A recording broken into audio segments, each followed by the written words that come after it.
Steve.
Oh shit!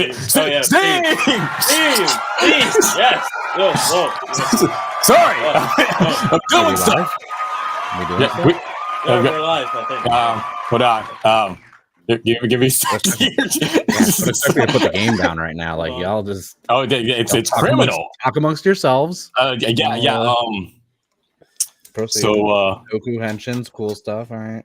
yeah, there's definitely stuff that's been going on and things. I've had a very productive week. I've been doing stuff. I'm lying completely. Like I've not been able to put down this fucking game. It won't stop. Technically, that is being productive. We're furthering the progress. Physically have not put it down. It's like I'm not like I've sacrificed sleep. I usually sacrifice sleep for editing. Instead, I'm like, no, I gotta play this game. I was the same. I was like 3 in the morning grinding on Monster Hunter, and then I thought I better watch Gab, and then I watched Gab at like 4 in the morning. You know what I hate? I have to grind Monster Hunter after this. Oh my god. You can wait. What if during the Switch 2 Direct that is next Wednesday? The last Switch 2 Direct. Let me remind you. No, well, we just had the last Switch Direct yesterday. Decent. Yeah. Now we get the Switch 2 farming game Direct. stuff, more stuff I didn't care about. I love farming games. I have played there was a every really good farming one game ever in made. my life. The Story really Seasons cool. one. Yeah. Actually, Over here. I might get that myself, honestly, if I have the time. It's fun. With the seasons and stories. I mean, you know how much time I put into Harvestella? I only played like the demo prologue of that, and then that was it. Really? Harvestella? No. Yeah. Okay, once you get like you gotta get into it. 2 chapters in, and you get like the full well area, which Cloudy will know about. Like that's when the game really opens up. Once you get the combat and everything, it's like really good. And we can talk about Toku stuff. It's great, and you can't. I guess first introductions. Hold on, I have mechs to mech before I. You have mechs to mech. Introduce yourself. What level you are? What class did you main? And I just had to do a mental health check on my friend. I saw him fire up Rainbow Six Siege. I had to make sure he's doing okay. He hasn't played the game in months. So he's okay. Damn. Well, yes. So Marka, you start first. What level are you at, and what rank? And what Toku? Name one Toku thing you did this week. Hi, I'm Mark. I'm level 32 right now because I got really backtracked on affinity missions and those little heart ones. I put up my review of Gabu and a short to link to it to help boost the analytics on it. Other than that, I ain't done shit. I work, and then it's just been analytics. Yeah, they do. They help a lot, especially because linking videos they've been doing pretty good. And I did some candy toy videos because Magi Rangers SMPs are coming out soon. Ooh, okay. And we're getting some stuff that actually didn't even get DX releases. So I was like, that's pretty cool. And then it's been a slow month, honestly, in general, because like I said, there hasn't been any like toys coming out really from the candy toys. But I did pre-order the Frappe gimmick, and I ended up getting the Valen Buster for $18. Ooh, that's cheap. That's good. No Go Chizo, but I got the Go Chizo from the Candy Toys set. So I was like, I need to Go Chizo. So I got that, and then my Candy Toys are coming out for Gabu, and still no Go's User stuff until May and June for Candy Toys. So I don't know what's going on right now besides the new molds. But yeah, I got my Valen Buster. I said I won't get weapons by $18. I was like, yeah, shit. I mean that's a pretty good deal. That's so I'm not. Clear, but yeah, no box, but I don't care. Like, cool. So I guess that was the most productive one. I don't know. I mean, there's someone here that did not get the game, and probably has been the most productive out of everyone here, and that is Mr. Deoxy 360. Well, actually, I was going to show off my Monster Hunter character, but everyone's showing off their Xenoblade characters. I mean, you can. I am. I'm just firing up right now. But while I do that, I've been working on Power Rangers Prime. I had to change my address on my American Amazon to like a random McDonald's in New York City, so I can actually buy comics, because apparently some comics are region locked. Mm-hmm. Yeah. How do I share screen on this? So screen. I'm just gonna park myself right here for the time being. Make sure not impersonal is on the screen. No. Well, I don't have a green screen to do what Zeal is doing, so I don't know how it's going to turn out for me. Yes, I'm really stressing my my PC right now, trying to see. How do I I don't know on this. I think you the little arrow next to the share, so you can select either screen or like app or something. I don't know. Do you run like dual monitors? I know I run dual monitors. I want to make it like a little background like you. Oh. Yeah, I don't know about that. I mean, I'm running OBS. It depends on what you're using. Yeah, so like I'm using the Elgato software for the base cam, so I could do like the virtual green screen. Which, by the way, with the new NVIDIA update, share. Perfect. What did I share? I don't know. Oh, sweet! Thanks. I'm gonna buy that. What the fuck? He's sharing. Also, you see a bunch of Amazon purchases on here. It's like who would buy all this random shit? It's like me. No. Okay. All right. Well, while he's doing that, Cloudy, you've been missing for like 3 weeks. I was gonna. And what do you have to show for it? Well, I would be missing for another week, but Xenoblade. I had to take a break. I froze on the smaller screen. I had to take a break from Xenoblade, so that's why I'm here. Playing Xenoblade while I'm here. Okay, all right. And that's some fine looking armor you got right there. Thank you. I do a flip. I can't do a flip. I don't think he can do a flip yet. He's not in the combat area. But there was a hut. I don't know what I'm running to. Wait, that's where I go. Well, anyway, other than that, other than not playing Xenoblade, because I have been very active, and progressive, doing things this week. I got my W-2 from my boss because I quit my old job, and so they had to send me my paperwork via email. And he gave me a PDF of not just my W-2, but everyone that works in the company's W-2. Wow, that sounds reasonable. I immediately told them what happened. I said I deleted it. And then I gave it, I got my other email. He started filing everyone. You should have contacted the company's HR department on the fact that you could have gotten that man fired. Hey, got some money. He's the boss of the company. Don't think he could get fired. But I mean, technically, giving away that kind of information. Yeah, that's some sensitive shit. Exactly. When I saw that, I looked at it. I was like, "Wait a second. Why is there 152 pages here?" Yeah. And I looked through them, and I'm like, "Oh." Did I check to see what other people made? For legal reasons, I can't answer that. Yeah. Okay. Fantastic.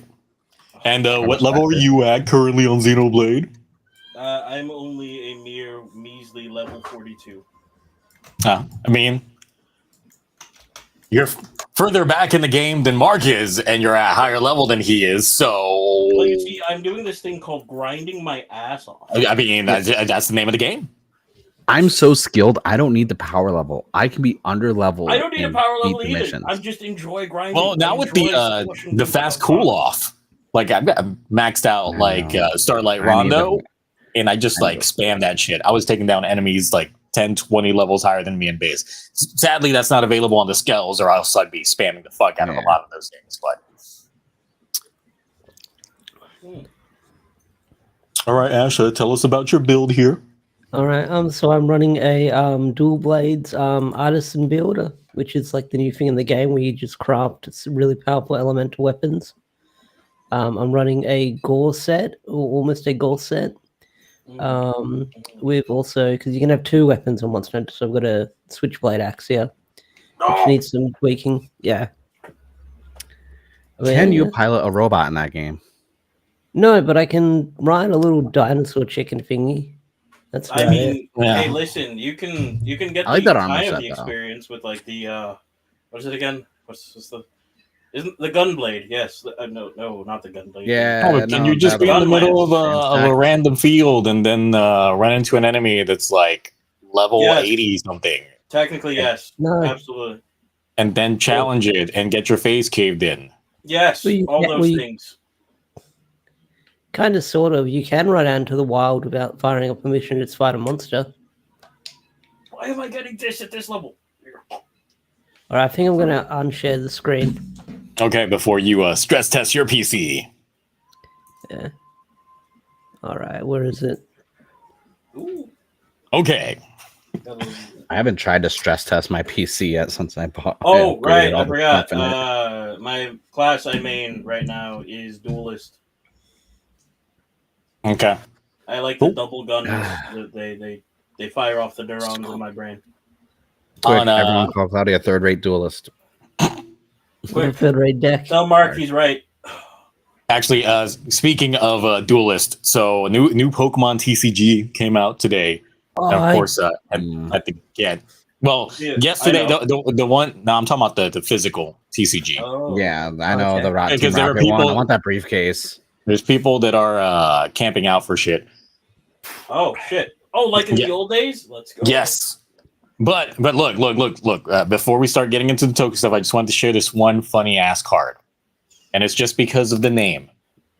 Ends PP up. yeah. And PP up. Nice. Yo, N, you got that PP up? Apparently so. I got like 5 of Someone- them. wonder he else never should came be back. on it with that card. Exactly. You just got that PP up. All right. Yeah, it's been crazy out here for Pokemon cards because we have all the machines and stuff out here, and like it's a shit show. Like I went to a grocery shopping, and I'm like, dude, what are these people like lining up? And then I didn't know they installed the card machine thing, and I'm like, oh, that's cool. And I was wondering what that smell was. I thought the whole produce section went bad, but no, like but they already started shutting them down now, apparently, in a lot of areas because like people are just can't behave.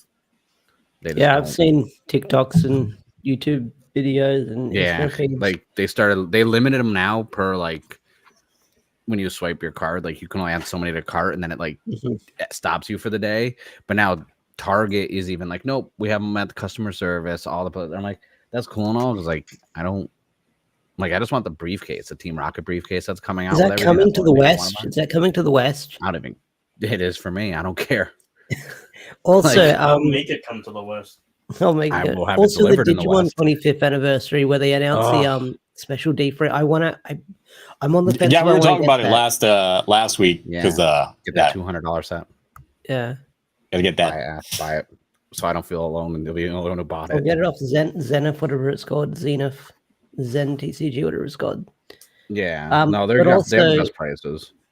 Yeah, but also my Gojuja Tegasword is like infinitely delayed, and Toku Collectibles did offer me an alternate one, but I was like, I want the one I pre-ordered with all the other rings, not the Not the terrible paint job on the Toys R Us one. So yeah, I don't know which one to get. Like, I can wait or I can change my mind on it. You check out Bai. There's people have been listing them up on Bai, like under Makari and stuff. All right. So real quick 'Cause there's before nothing else came out. before getting into Gavu, anyone watched the graduations sub? Yeah, you forced me to. I mean, you didn't have to I got watch it. the stream, Cloudy. So Yeah, but I did. when you did, what'd you think? And I regretted every second of it. There are other ways to watch paint dry, Zio, and that wasn't one of them. No, I'd rather watch paint dry, my guy. That like paint drying is like amazing. I'd like 10 out rather of watch 10. grass grow. Zio. At least Yeah, something is yeah, progressing in grass grow. You know what I mean? Exactly. It doesn't have to retcon anything. There was a slight glimmer in the movie in which I was like, "Oh, this is something that happened in between." It's like, no, this happened post show, and that was them finding out that the door of darkness was reopening, and they were shutting it. Also a chemi for some reason. Yes. Yeah, And no, also, it apparently latched itself onto whatever his name is. Yeah, it's not a good film. It's not a good film. Is it worse than No. Yamato Awakening? Is it worth it? What?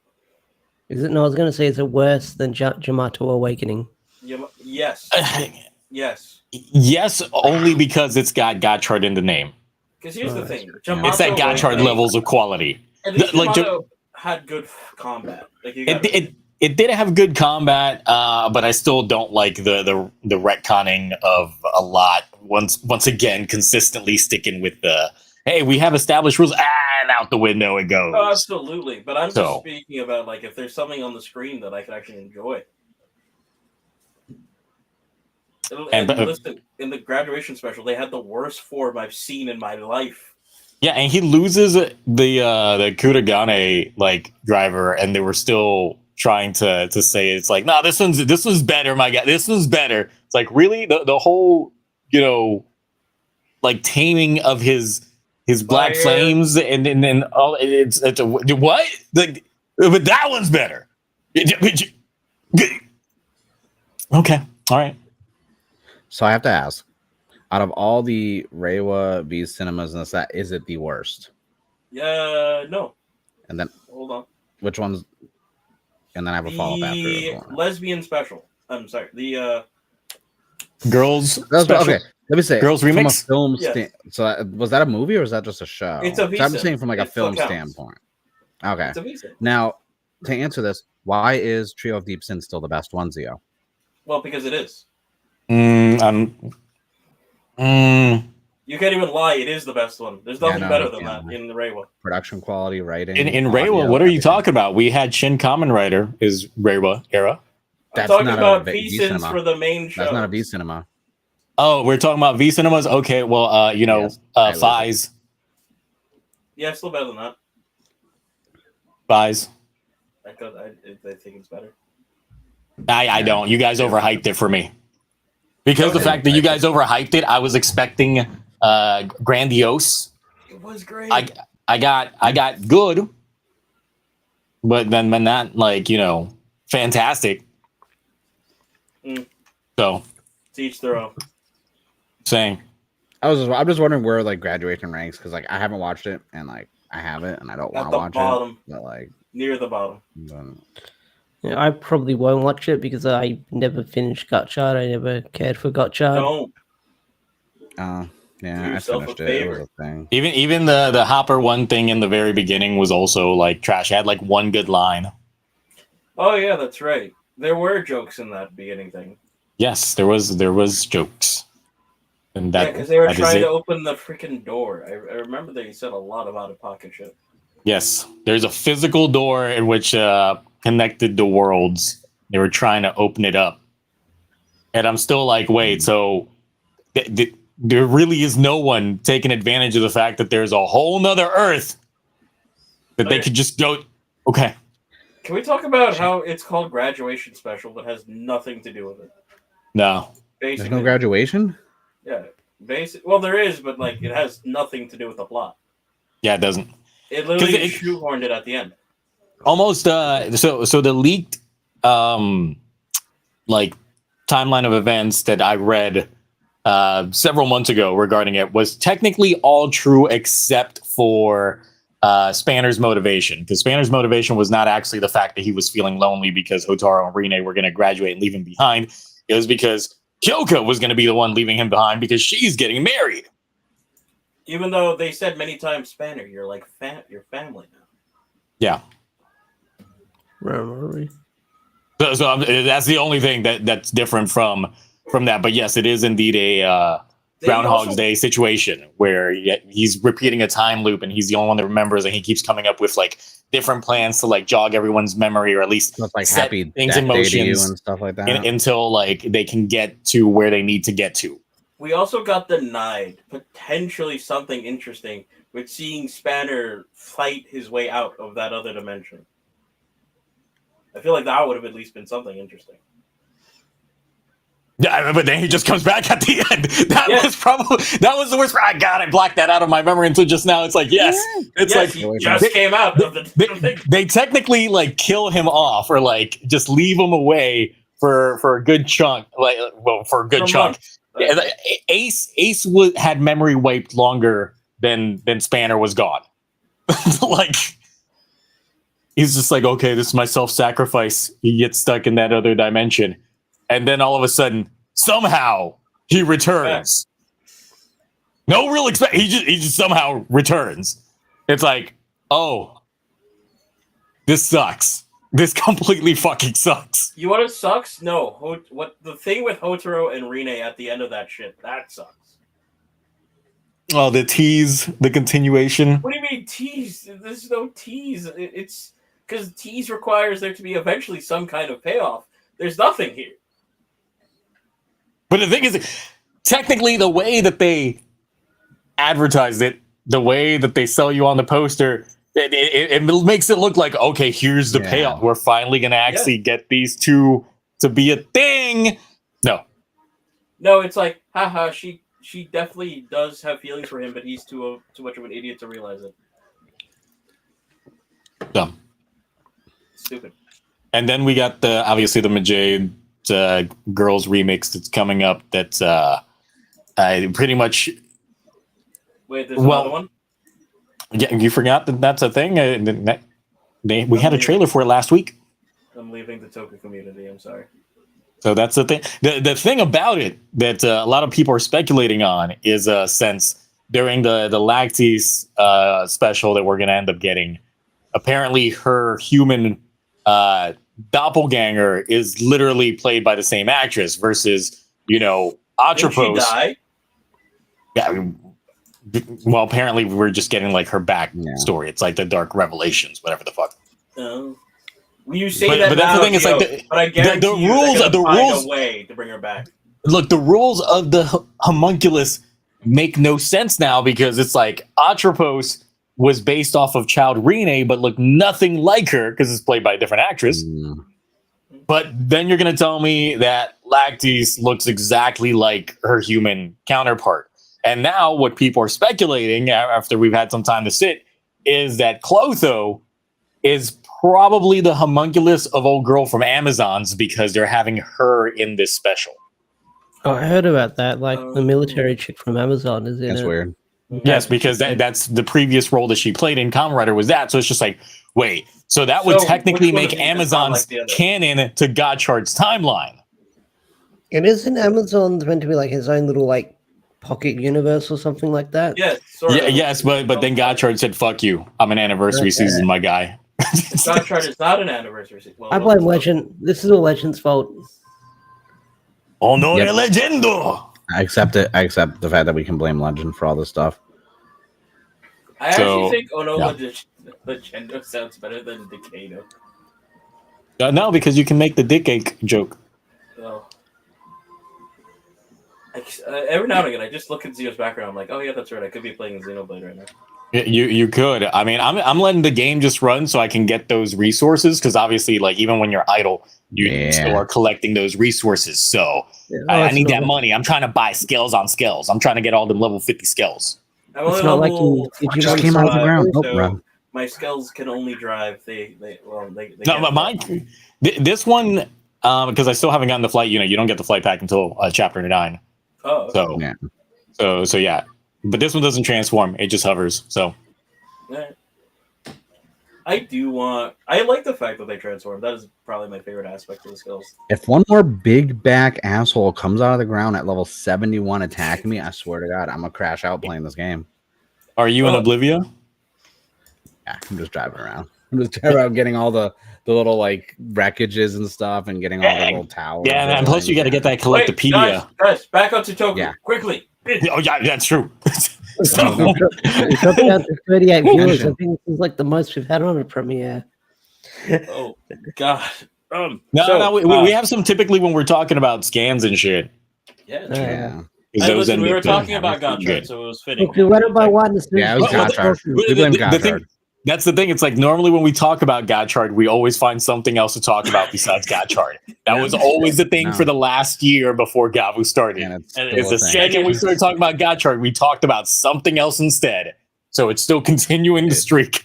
Even in the specials. I didn't even realize we were still talking about Gotchard. I was just like, oh yeah, what about this? So back to something interesting. That was my contribution. I'm zoning out. Ryder first or yeah, well, since obviously it leans back into things with us going into Ryder. Let's go into Good Show because I definitely feel that Gavu picked things up this week. Very good show. That introduction, flawless. And now I got to say, Mark, did you get some edibles in preparation for the amount of baking that was going on? Are you ready to become baked?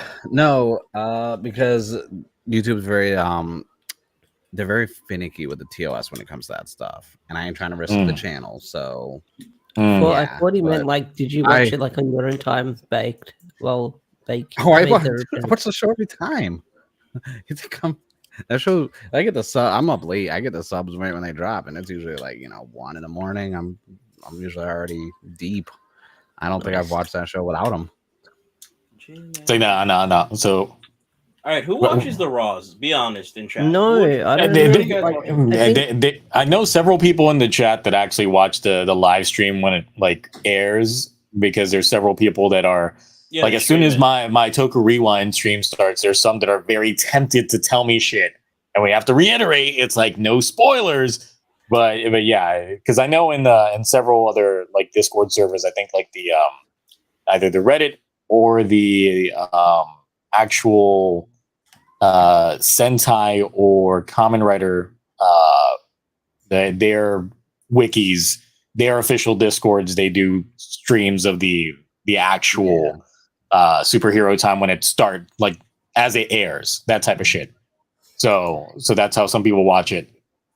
But I'm like, the appeal of watching the Raws while it's airing if you don't even know any Japanese at all, like none at all. Like I don't the commercials.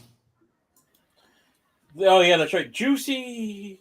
Yeah, no, so that's the thing. It's like back in the day. I don't know if Keyhole is still a thing. Yeah.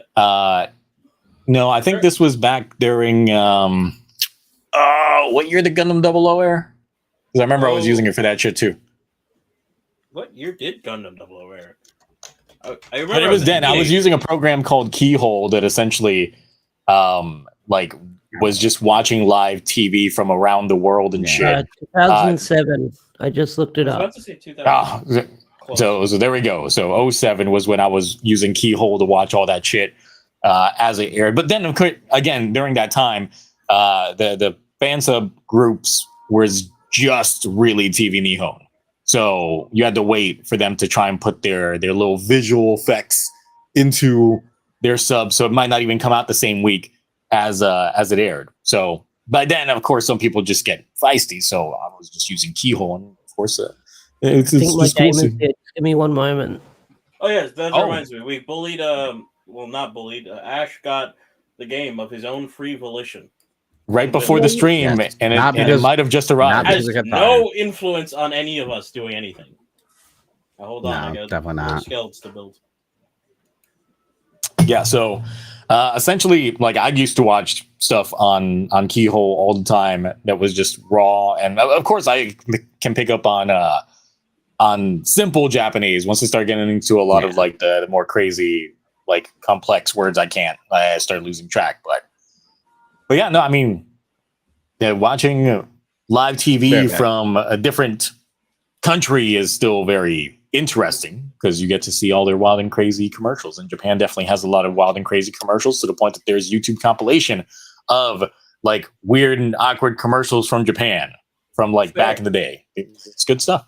But I'm just But saying, otherwise, for a show that you're actually interested and invested in, why do you want to see like just the images without being able to understand the relevant plot? And dialogue? that's the thing for me that I don't really like. Is like if I'm really invested in the story and I can't comprehend specifically what's going on, I can kind of guess what's going on based off of the visual images, but there's no guarantee it's right. But it's like getting into the very nooks and cranny details of things is what I want to know. And if I missed a certain plot point, and then a revelation happens, and it's just like, what? Yeah. So we'll get to so yeah.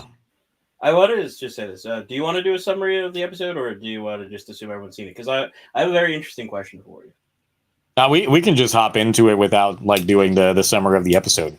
Okay. Why do you think he's going to sacrifice himself for Hanzo? So the thing about a lot of these different scientist types is that obviously they have a goal in mind, what they want to achieve.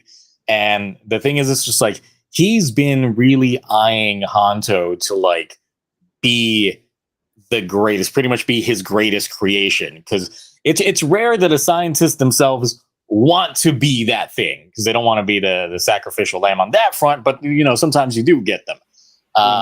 But it does seem like from a lot of different angles that he does actually care about Hanto in a way to like push him to the next step.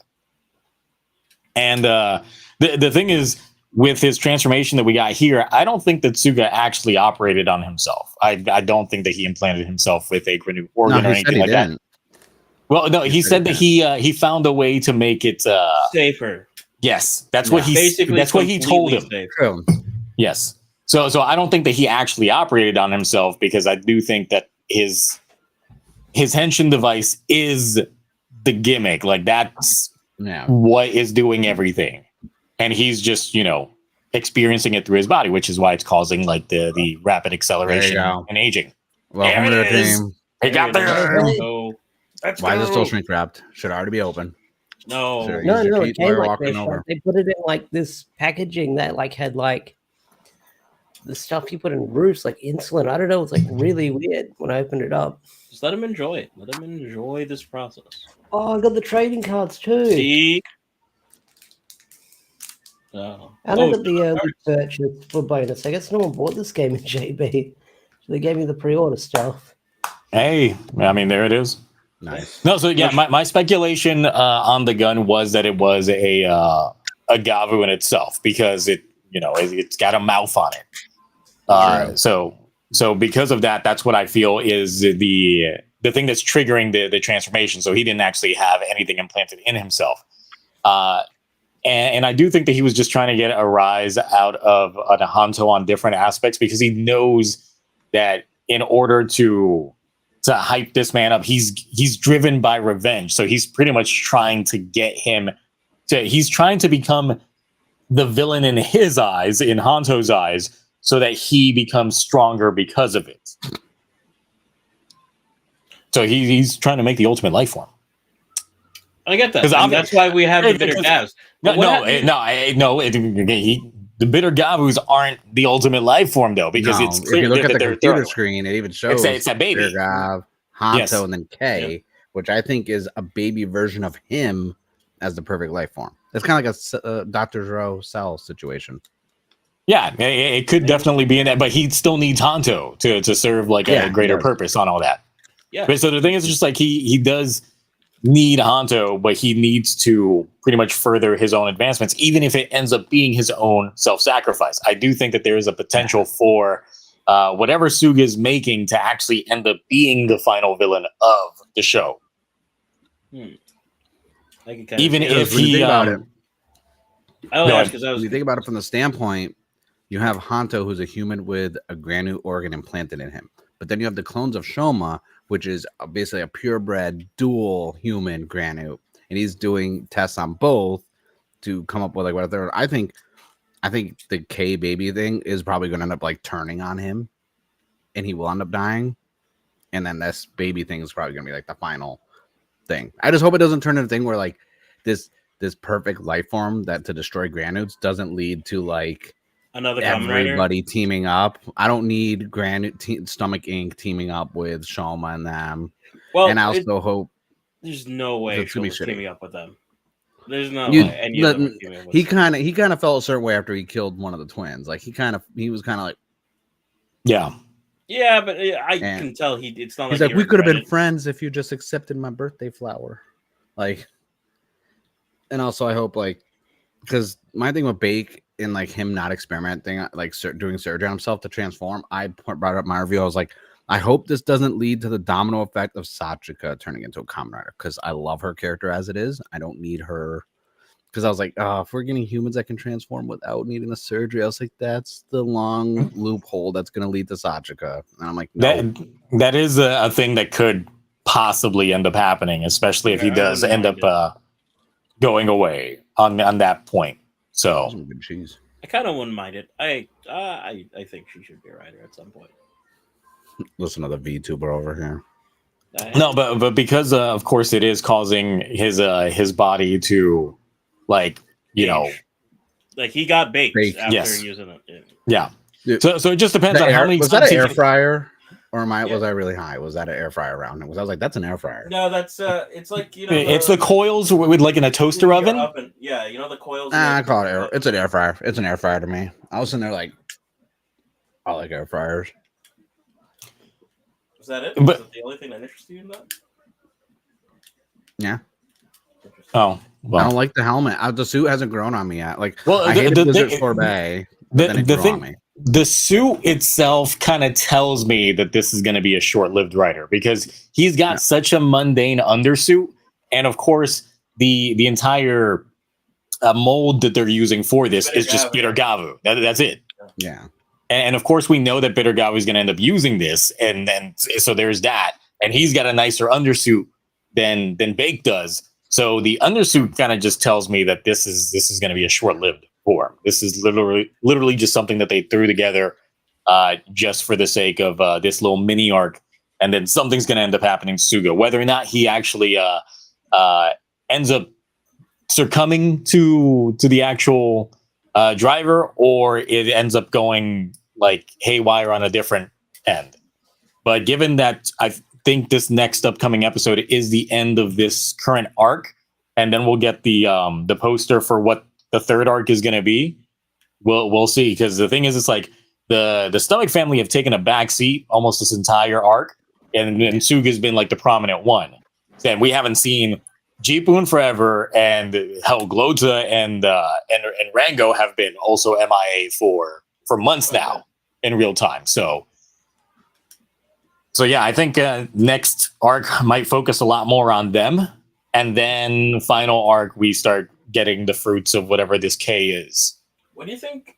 So if, say he did sacrifice himself, say Suga, passes within the next episode, right?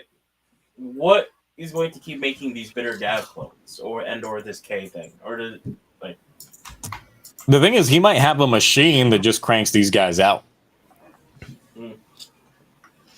I would honestly still be a little pissed off about that. Like, this episode fixed a lot of stuff, like saying, like, obviously, dude, do you think I did this like yesterday? No, I've been building this up for 20 years, man. Like, I've spent my whole life making this shit. Someone in the chat said that Nirub could be the reason why Bitter Gavu. The thing is, Nirub doesn't know about Bitter Gavu exactly. He knows that he's doing some cloning, but once again, we haven't had an interaction between anyone in the Stomach family actually seeing Bitter Gavu. Yeah. Plus, Nirub did see the screen, but all he did was see the comparisons of, like, the he just saw the cells, and that's it. Yeah. So he knows he's replicating something. He just doesn't know exactly what, but it might make him think that, maybe I should make my own clones, that kind of thing. Yeah, but it just runs one of those things I'm just curious about. It's like, what happens to them after that? Because we know there's more Bitter Gav forms coming out. He has more suits and forms and shit, so it's like... Now that I'm thinking about it, it would be awkward if Jipu runs into a Bitter Gav who thinks it's Shoma, like, wails on him, but then discovers that it's a clone, and it's just like, wait, this is how I can get my sister back. I can just make a clone of her. God, if they do that, like, to bring back, like, any of the siblings, I'd be so pissed. I don't want any more clones. But what if they're like unstable, like homunculus clones, like they're falling apart? Maybe. It could be, especially since I don't think Jipu's is like that well versed in science. He's probably going to try crapping one out, and it's going to go badly and make him go further insane. I need this next arc, whatever it to be so heavily stomach family focused, please. And I really hope that once that like this next episode is done, Shoma gets off his mental block, because that's another thing that was addressed in this episode, is that he's been in this mental block, and it's just like, I know he's been in it for too long. Yeah, I I feel like mean, it's gonna end because we do have Hanto that- realized it when Sachika said it, though. So I feel like it's gonna be resolved this next. There were the episode. scans, like we did see him and Hanto drinking the frappe together. So It's like, man's just been so down and out that he's just been out here like just eating ice cream, and I'm just like, girl, you've been around this man, you know, you just could have been sucking on that. I'm not gonna. Zio, they're not in that stage of their relationship yet. Also, Yeah, look, she got down under the table. Check out that gavu. I'm just saying, maybe if she put that finger in it, it would be a whole different story. I've seen all the shippers. Stop it with your Hanto and Shoma. I'm not talking about Hanto and Shoma. I'm talking about Sachika. Yeah, No, I know you. Let me see the Gochizos come out, and it's like, what I'm saying is, there's a lot of people still shipping Hanto and Shoma. I'm like, stop it. Stop it. I'm just glad we all emotionally moved on from the fact that Zio said, "Let me put that finger in it." So I'm glad. I didn't want to go back to kinda it. like, Why did you bring it back? We're just kind of like this. Now the statute of limitations is already over. No, so the thing is, it's like this episode definitely it amped things up, but there was a lot of things going on within this episode just in general, because it was definitely a densely packed episode. I think it helped. Though, can anyone ask, why was Lockheed just in the playground? I think he's just hanging out. He's just hanging out with the kids. I didn't want to bring it up. Pro-ass man. Let's not ask that question. Just, maybe he's looking for like a surrogate brother again. Who knows? Yeah, that's what I was thinking about too. After like the whole VTuber thing, where he was kind of like having the flashbacks to his younger brother, he's kind of just like chilling over there. Yeah. Like, I don't want to think too much about it. Like, yeah, he's just trying to take his mind off of it. Although the slide transition, that was great. Yes, that was hilarious. I like the slide transition. Would have been great if he just went wee. And then that would have I'd been like, okay, this man just really likes slides. His personality is not there yet. It's not there. Mask, I agree. He likes rocks. Suga did indeed pull. It was me, Barry. It was me, Barry. Although, to be fair, I gotta say that on top of one, he has I really do like Suga's theme or Bake's theme, whatever you're gonna call it. Oh, the fact that they remixed like Suga's theme to be that hard rock, I was just like, that is good. I'm gonna need that song. I'm gonna need that song ASAP. That was good. And also, like, just the fight in general, and just how Suga was taking the fight, I think that was great. It was as He's good like, of oh, a I forgot I debut. could do this, and he grabbed the car.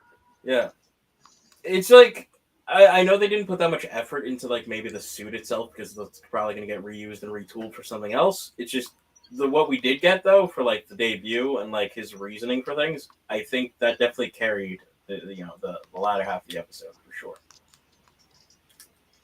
And we got a confirmation. Dente's making a replica of the Ram belt. So there's going to be more Ram belts probably running around, which means anyone could get a Ram belt. Listen, I'm glad Dente's doing some science finally, because I've been wrong so many times. I'm like, oh yeah, he's probably gonna, make the upgrade form for Gabu, or he's gonna do something. Oh yeah, we all thought he was going to make KK. He finally did something. Though it's funny that this episode we found out that essentially what he's using for power is Shoma's Gochizos on a hamster wheel. That was hilarious. I think the Gochizos have been the funniest bits. Like, they are like genuinely such a good gimmick. They're hilarious whenever you see them. Except for the dark chocolate one, because you put them in a jar. We don't talk about that. Sachika put him in a jar. Yeah. There's a disturbance in force. Someone dropped a collectible in the other room. Oh! I wonder what dropped. Okay, let's guess the dollar value of what dropped. All right, triple digits or 100. double digits? Let's do triple digits. And do I hear $100? $100. Do I hear more? Okay, well let's start. I'll go let's start. 102. Okay. Do I hear 103? 103. All right. I'm gonna put in 305. 305? Ain't no way. Unless 305. Unless it's a belt. It might have been, or it could have been one of those statues. You know, them statues expensive. True. I mean, if it was a dice that fell, maybe that was like only like $80. See. Crisis averted. It wasn't. What was it? A collectible?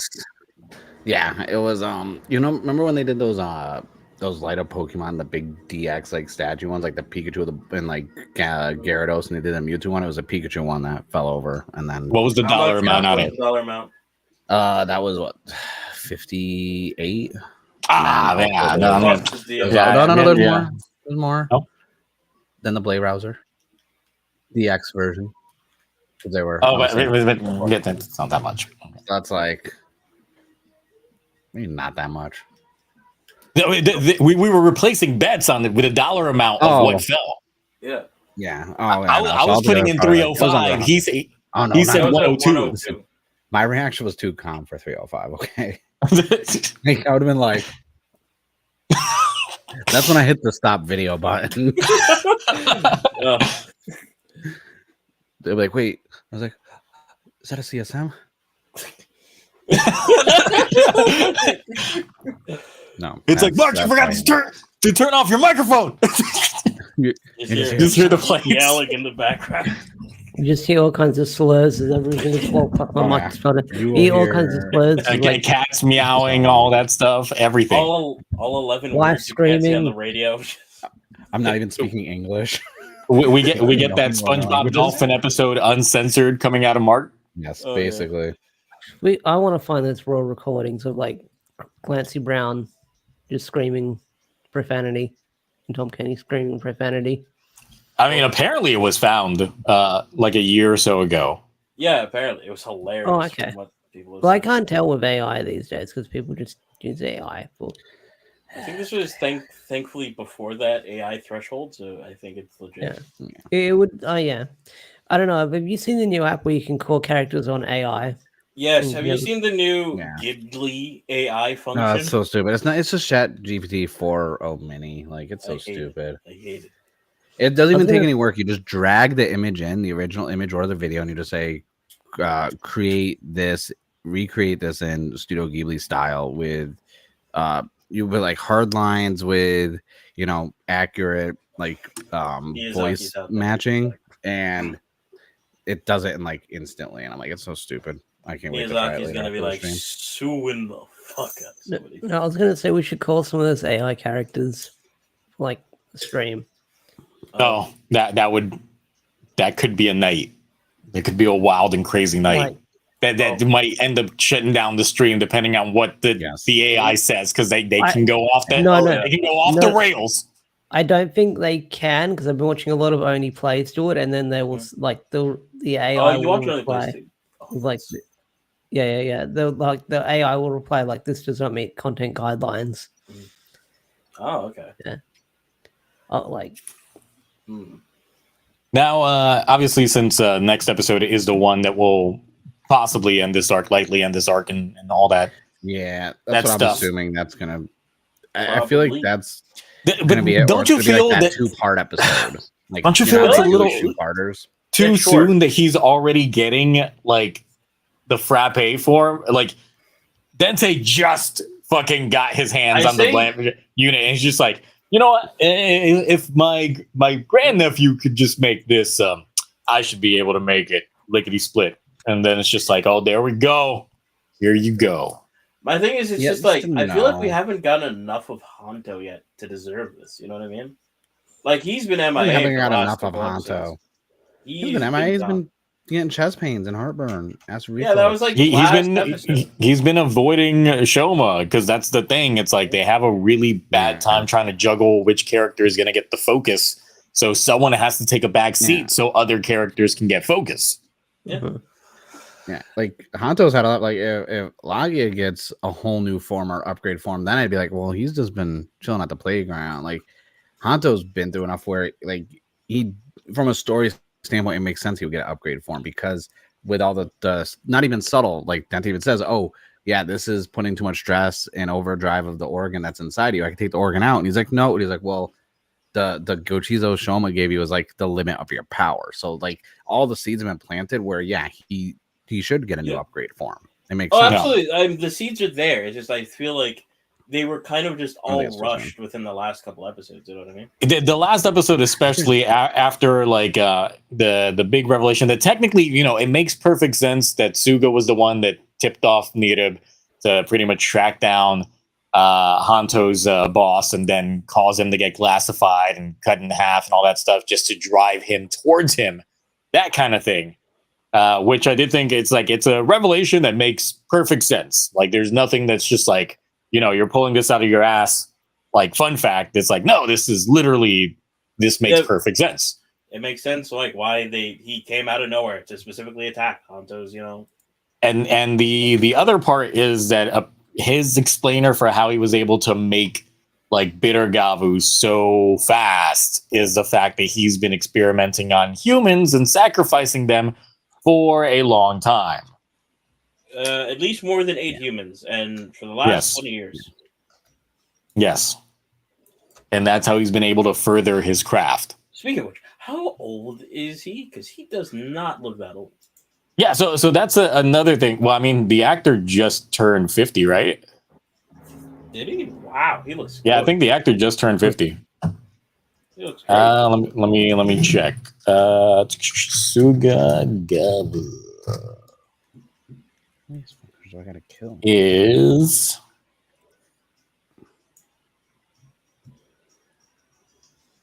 yep. So he's 49. Oh, okay. He's about to turn 50. Okay. Yes. Yeah, he looks fantastic for his age. Yeah, so even then, like if he says that he's been like looking around for like 20 years, then yeah, that means that he's been doing this since he was in his 20s, which makes some sense. The thing is just like I still have like a thought process of maybe he's also lying about his age because he does really feel like a man out of time in certain ways where he could have been doing this for actually, you know, longer than we think, and he's just found a way to progress his own life. True. I mean, that rapid aging, like with his hand, makes me think like more than just the bake system. It could be showing the signs of like what his true age could be, and that there is a deeper lore to Suga that we just don't know yet. Because that's one thing that I alluded to in one of my earlier videos. There's an old version in another room, and this is a clone walking around. There's somewhere in his house. There's a painting of himself just getting older. Dorian Gray, great. I'm okay with that. Yeah, it's just like but he can't look at that painting. If he ever looks at that painting, he'll instantly reverse. So yeah, that's some Gabu. Any other Gabu stuff we got going on? That fight scene where freaking Cake just drags him through the ground like it was like out of Dragon Ball Super Broly was freaking awesome. It was nice. They did the sliding effect pretty good, but much better than King Oja because I still hated that one episode of King Oja where the fight was all like CG and you could tell that they were just still on the ground, but you know, they were moving the camera CG, so it made it look like they were moving. But I'm like, nah, you could tell they're just on the ground. While here it's just like, okay, you guys put in some extra effort, so it looks like they're properly moving with the scenery going on here. So yes, worked well.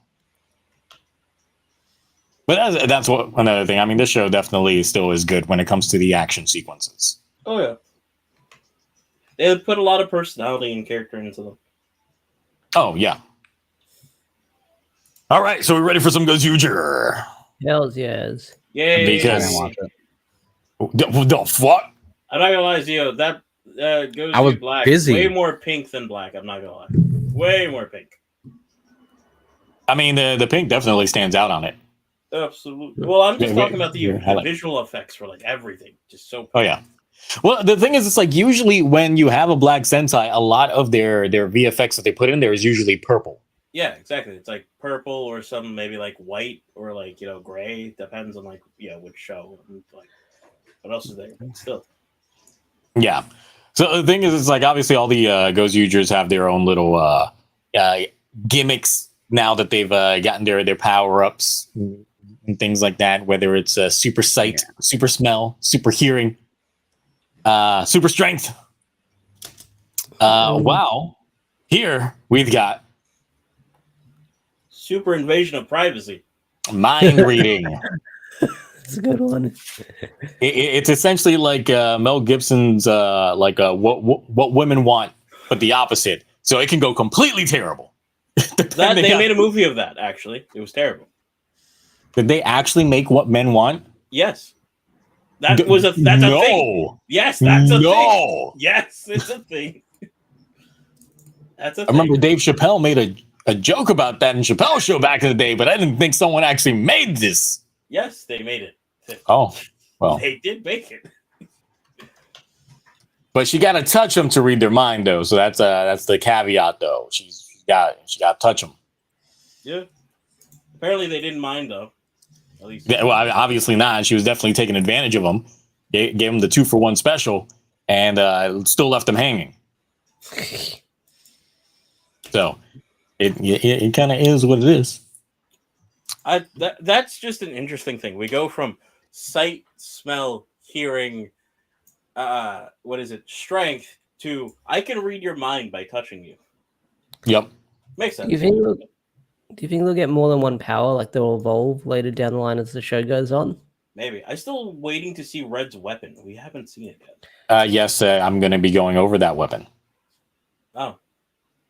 Yes, because we have it. We got the scans. Oh, I knew that. I just meant like in the show. When is he going to use that thing? Like, seriously.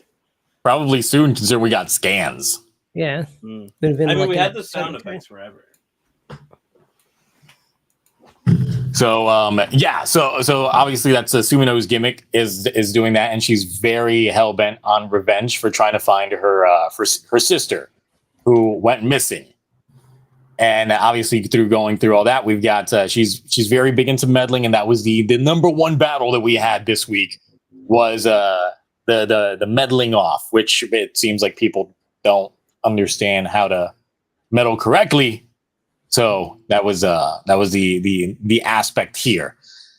Though I will say Sumino as a character right now, definitely I'm liking the way that she's being portrayed, because obviously like I feel obviously Akiko being a woman probably can handle female characters much better than her dad does, because she would have been backseated instantly or given some worse like plot points and stuff like that. But Sumino is actually being handled very, very well in terms of what she's got going on. And the fact that she was able to get everybody's rings was great.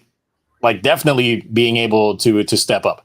Though obviously getting the backstory of her being a police officer for a little bit, I'm like, wait, how old's this girl? Like, how'd you become a cop and already like quit being a cop because you went too far and now you're a detective for like the Prime Minister of Japan? Like, what? And the actress is 19. Okay, so it's just like that all happened in the span of what, 6 months? So be a good cop. No, she wasn't a good cop. Oh yeah, not a good cop. Because she was doing it for her own personal gains.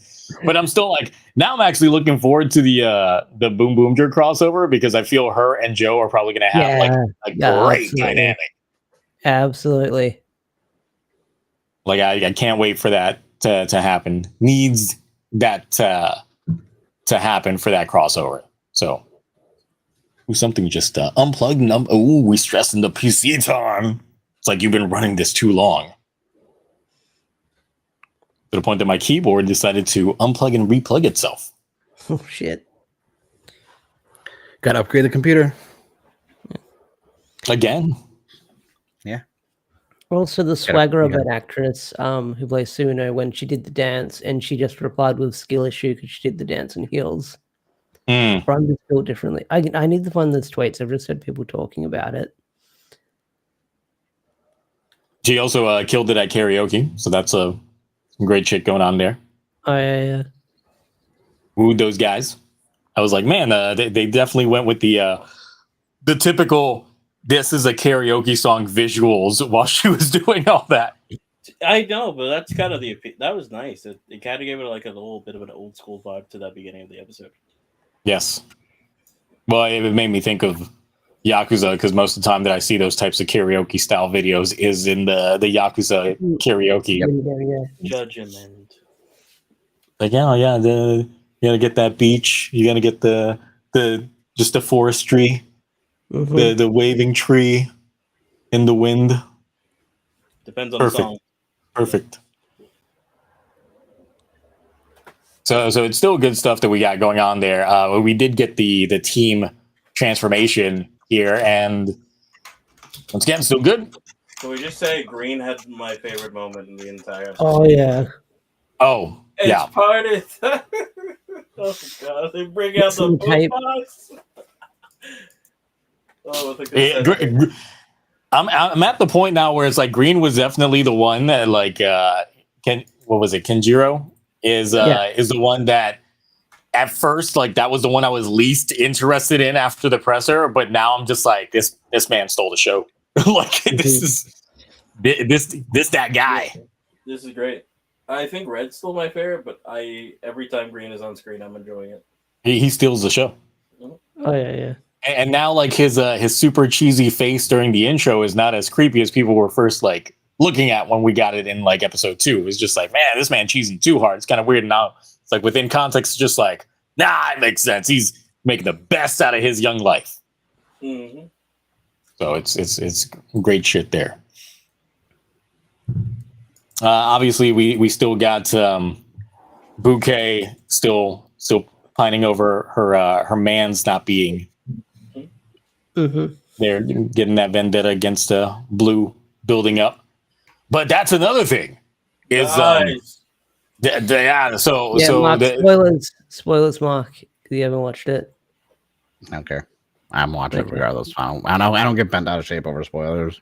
So the thing about Sumino's sister getting kidnapped, she said that the only lead that she had was that the dude's eyes were gray, and then frog-like or something like that, right? Yeah. So and then cue to a shot of Rikuo's, I guess, one of his phases that he had as an idol, where he was rocking those kinds of contacts, and it's just like, oh, there's more going on here.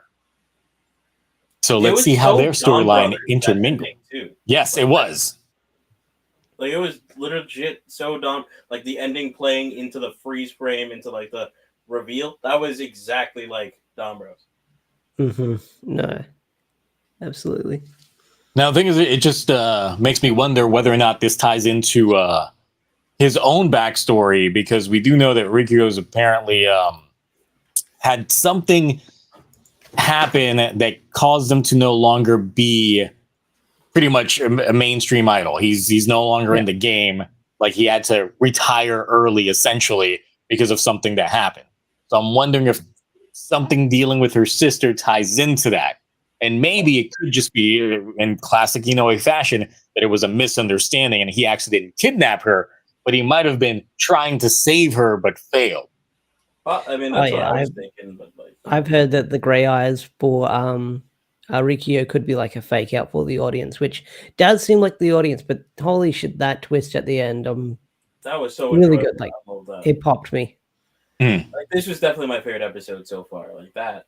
It definitely did escalate things to a good bit, and I think that's a good round off for like the beginning 5 episodes, which it did properly introduce the team and give us something for everyone. I still think that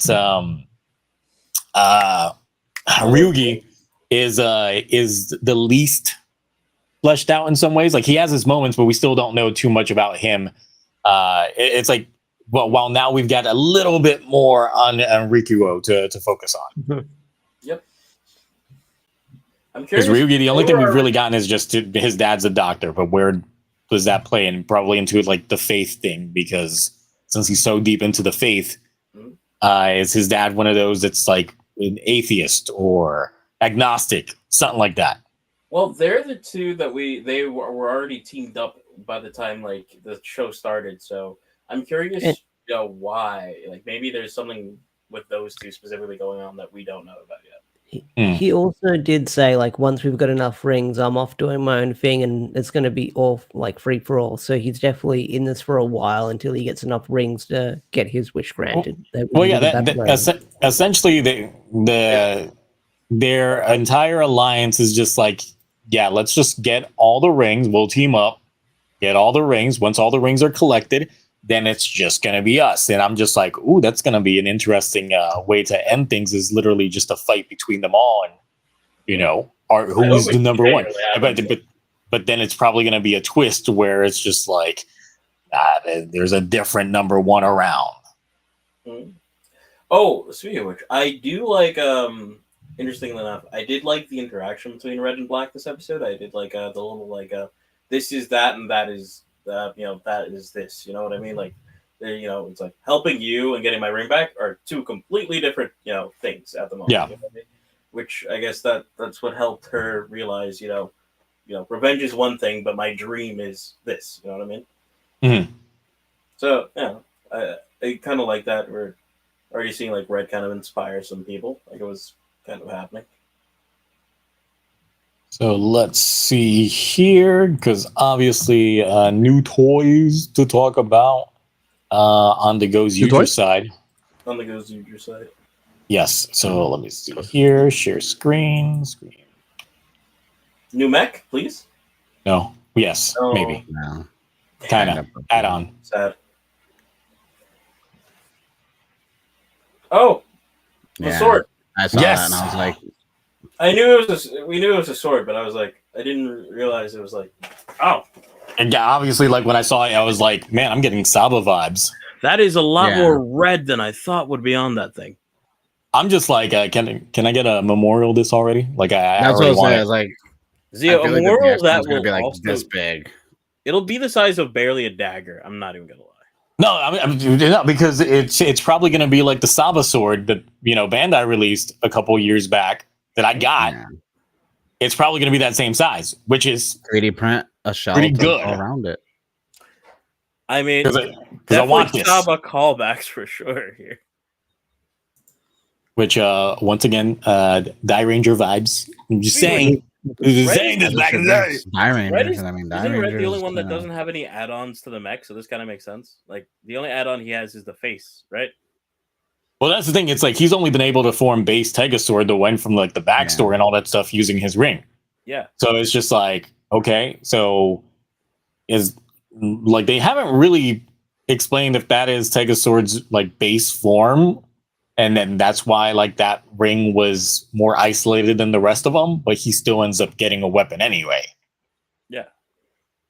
So I am yes, it does. I don't want that. I want that. I want that other thing. I don't. That's that. What is that? That is that box. That's like this big. And then that's that's no. I don't want that. Yeah, give me that bigger one. Is it a seahorse? No, it's a wolf. It's a wolf. It looks like a seahorse, though, in shape, like with the weapon and everything. I'm just like, I can't unsee. I kind of see it. Yeah, you're welcome, everyone. Seahorse. Nice. Boom. Hooray, seahorse. Boo. Yep. But yes, it does attach to Tegasword, so yes, we are going to get the most disgusting thing I've seen today. Yes. Yeah, this is it. It's hideous. I'm like, oh, and it gives him the chain. It gives him the big, like, necklace. Disgusting. Gross. Get off my screen. He's rocking it. Get that ice. Yeah, I don't like this. It's just big fucking arm. That's it. He looks like Quagmire after he discovered internet porn.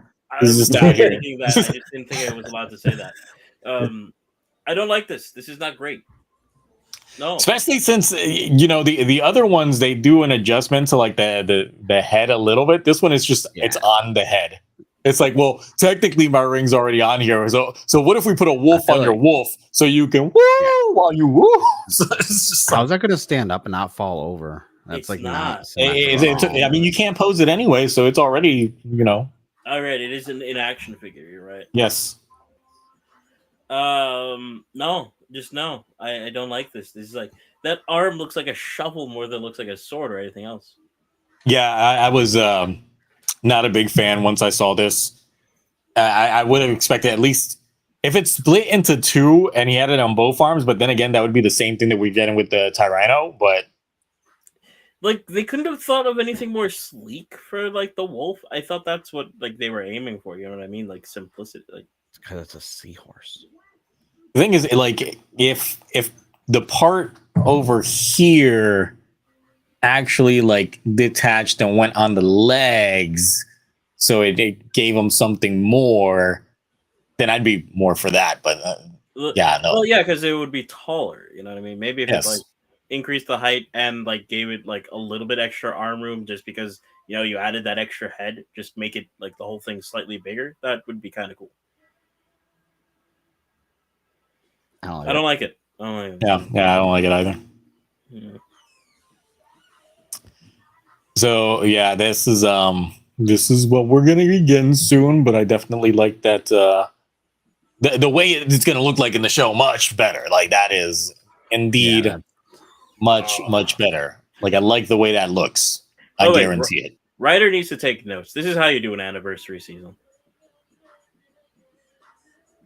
What do you mean? Like I like how the anniversary plot isn't like just like barged into like the entire like you know what I mean, like when they make an anniversary, like like they'll bring in aspects of the old shows to, like kind of like shoehorn themselves in to like this show. I don't feel like it does that as much as in this show. What are you talking about? Did you not watch Revice?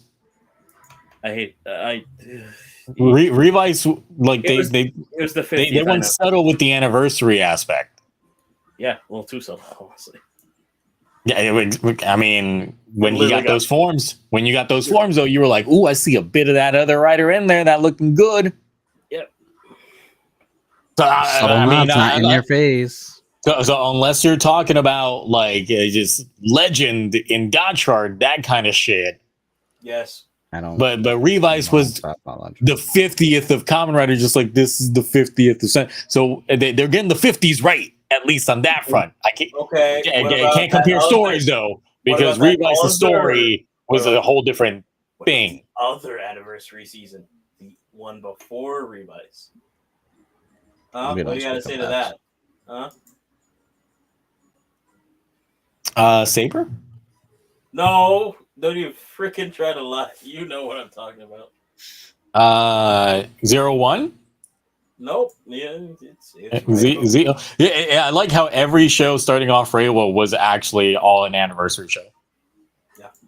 Because Saber was also celebrating the 50th anniversary of Kamen Rider. And Reiwa 01 was celebrating the start of the Reiwa era. Yeah. the first. And then ZO was like the end of Heisei. Gates was the one that's just like, I got my hands free off of this shit. And then Gotchard goes like, wait, hold on. We got a decade. Let me just cram the anniversary in there. All right, so back to the sword. I like the sword. I don't like the mech form. No, I'm on the same vibe. Yeah, so according to a 4chan post on this, the blade that cuts open the world, the Gozyujers finally gathered, and a person calling himself a Sentai Archaeologist appears, and Hoiru gains a new power. The Gozyu Decaliber 650? Is it 650? Whatever. Is the new weapon that Gozyu Wolf will have. Let's see. It has a dynamic ability to slice through space to generate a black hole, pulling in and annihilating enemies. In the April broadcast, Braidon gains a new force, plunging swiftly into the fierce battles of a raging sea. So literally, like this next arc starting next month, literally in a couple days, is about to get crazy. Yeah, sounds like it. So yeah, a Sentai Archaeologist. Now that I'm hearing that, do you think returning actor? Yeah, maybe. Let's see. Wait, if the Archaeologist had to have one of the Sentai rings, what would be a good season for that? Bokanger. Yeah. Because the thing is, it's like I could literally see it being one of the Bokangers coming back.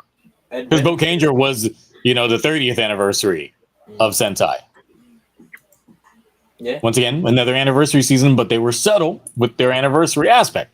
Plus, world jotting, discovery, and nonsense. It kind of makes sense. Maybe. Could be. So, I mean, when it comes to like archaeology, he's like the first one that makes sense to me. When do you think we'll get a return of Taya?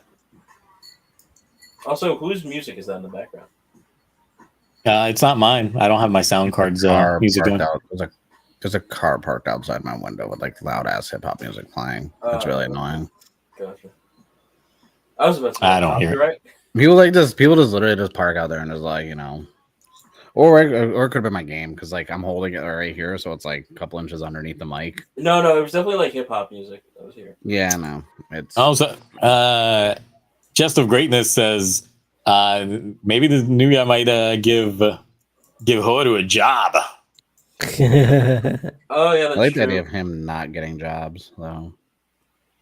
But that's the thing. Is like I'm kind of like I don't like the consistent part timer thing. Right. Considering we just got it with Mira in Boom Boomger, where every time we saw her, she was just working another job, and I'm like, Yes, we but literally just got that last season. Why do we need that again this season? He's getting fired from every job though. Still, Same. it's still a twist on something that just happened. That's fair. I mean, to be honest, I feel like I don't want to say forget, but I feel like this will be like a moot point by like, episode like 10. Sentai Archaeologist? Oh no, I meant the him getting a drop thing. Oh. Yeah. Because we got Aka Red comes back. I don't know. How's his voice actor doing right now? Who would you want to come back? Like, and as what? And as what role? Like as a pipe dream? Yes, like give me your wildest fantasy. Well, first of all, I would just say no one in Gokaiger, please, for the love of God, no. We're gonna get freaking just because you said that, we're gonna get freaking Marvelous again in some role. Oh yeah. He's gonna play Marvelous. They're gonna put Marvelous in there. Yeah, he's gonna be Marvelous. So the one of them could be we could get our version of Kaizo in this show. Oh, another Kaido? Yes. Kaido Red. I like the Black Kaido. That was great. Orb says Minoru from Dombros, but I can see that considering that he did become the Bokanger Totsuki, that he did excavate his way in. True. So if he came in with that fit, I'd be all for it. So the thing is just like we don't know how in the weeds Akiko is with some of the actors that her dad worked with, but considering that the man frequently invites a lot of his actors to his house for dinner and whatever the fuck other festivities they be doing up in his place, she probably knows a good chunk of them. And I'm like, oh, what's preventing Kohei Murakami from coming back, Kaiza himself, Zuo Bird, from just coming onto the show? What's stopping him? I don't think anything's stopping him. What role would he be playing? I mean, he could be the archaeologist himself. Imagine that happens next episode. How are you gonna feel about that? Look, buckets, just straight up guzzling, just out there. I'll be like Randy Marsh. I'll be like, oh.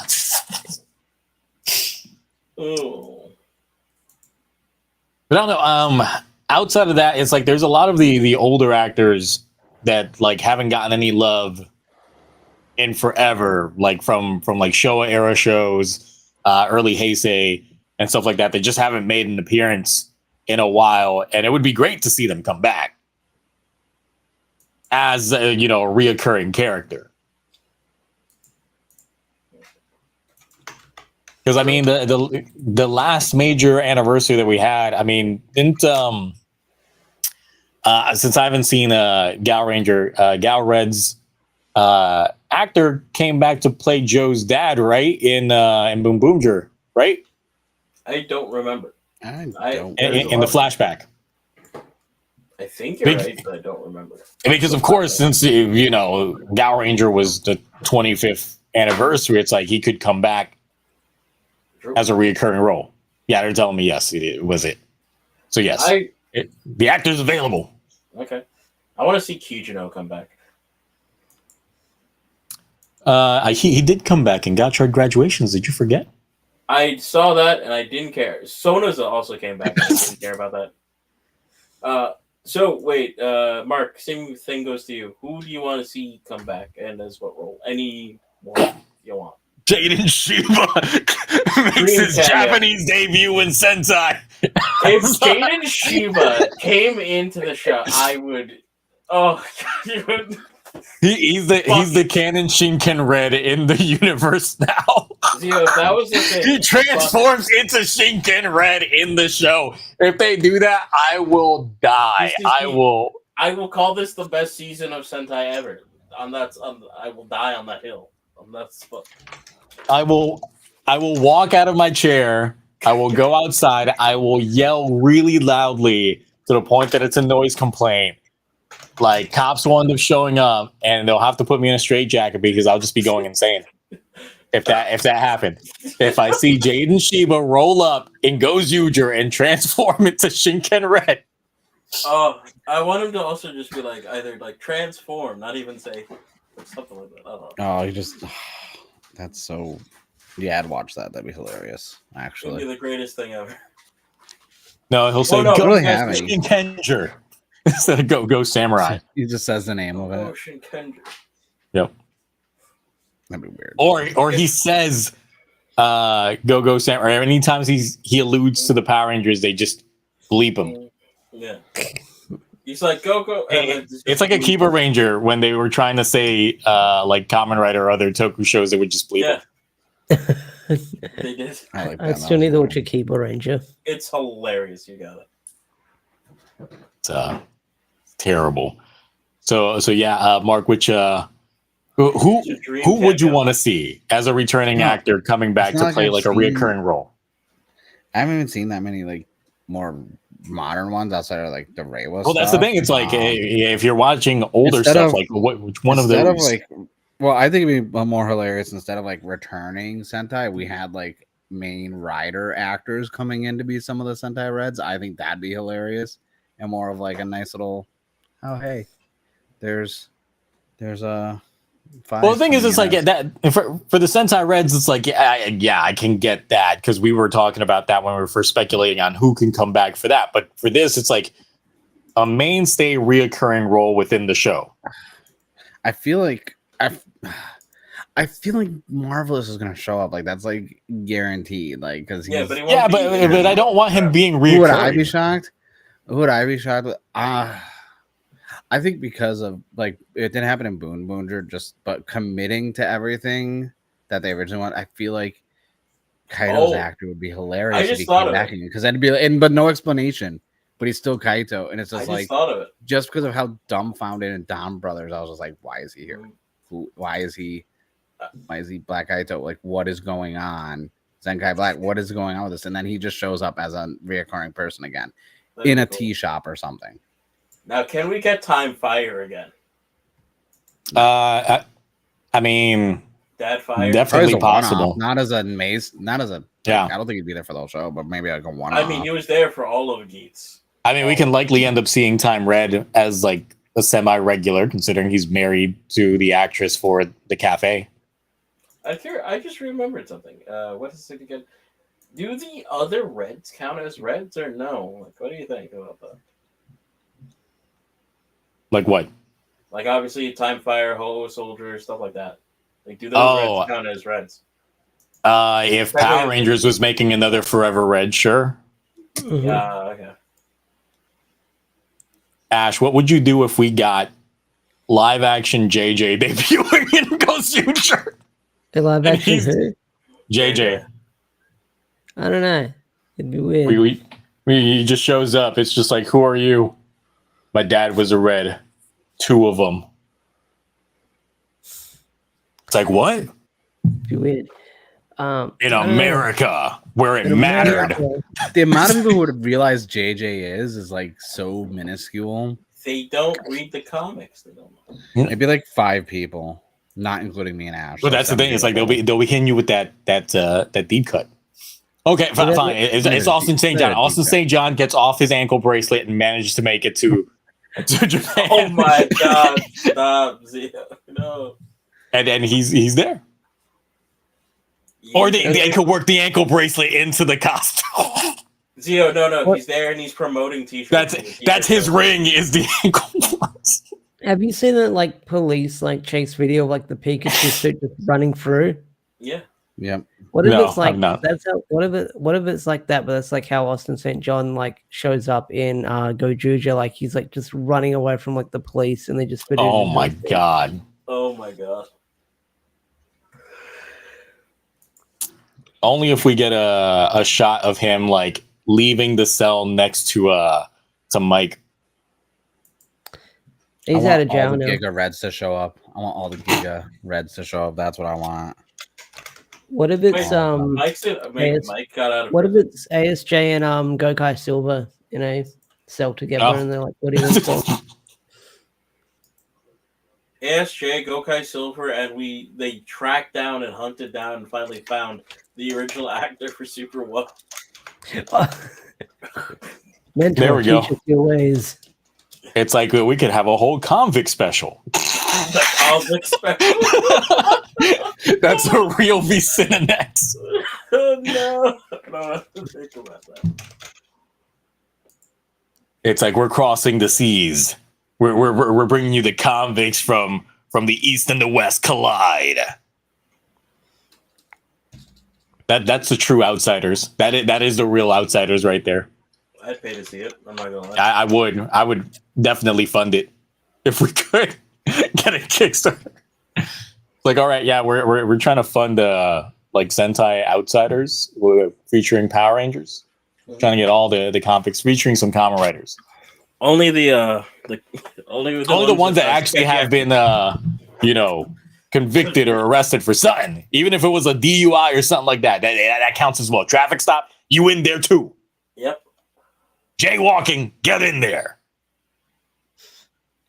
You know, if it's for convicts, you can kind of run it up as a charity, and it's a complete tax write-off too. No, I just want to think about that. it could count as voluntary work, probation, True. community service. Everyone wins. It's all there. Yep. Putting in the theaters. Mostly the Get people watching it. Oh yeah. See how the communication works. Wait! Finally, I'm on an episode with Mark. I finally can ask Mark, what the fuck? What? What? You've been gone for like 3 months. I don't know. You're even. Yeah, I don't know the context of this because The last time I was on here, I believe it was because of the mech off. yeah. What Oh. How did you let that happen? How did you Wait, let what that happened? happen? That was a while ago. In the That was a mecha. while ago, man. That was a while ago, dude. You got to be more specific. Like, there's a lot of things that let happen. You put the Die Ranger mech in the finale?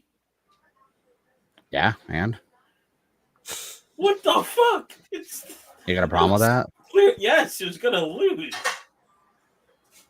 least it made it to finals. No, Lost though. it was obviously gonna lose. There's nothing that thing was gonna beat. That was a close fight. I mean, just upgrading up some technology places here. Same. I got it. I'm gonna head back into town right now. Invest. I was like, Mark, how could you do that? It's like, what? Like, you got to be very specific because I think I haven't seen you on the show since the election. There's a reason for that. You have been. So Like- close. I'm in a whole nother like tax bracket since the last time we talked. Really? You too? I mean, Yeah. Cloudy got Demoted. yeah, but still good pay Oh hell yeah! to the point that he's not complaining. I'd love a demotion like that. Well, to be fair, I requested the demotion. So Oh well. He needed more time in his bubble. No, I need more. Ash, time to play games. what would be your pipe dream, pie in the sky, reoccurring character for Goes Youre? Shit, like I don't know a lot of the Sentai actors, but if we can have a cameo, if we can have a cameo that would just pop everyone. What's like the kid who played like Ko from like Dire Ranger doing? Let's see him all grown up. I doubt he's acting. Let's see. He's a 90s Sentai actor. They're either retired or... Yeah, but he was a kid at the time, so it's like... Yeah, that's true. I don't think he's been in a lot. Or anything. Or even if it's like what they did in the King Oja special. Born in 81, so... He'd be 40-ish now. Let's see here.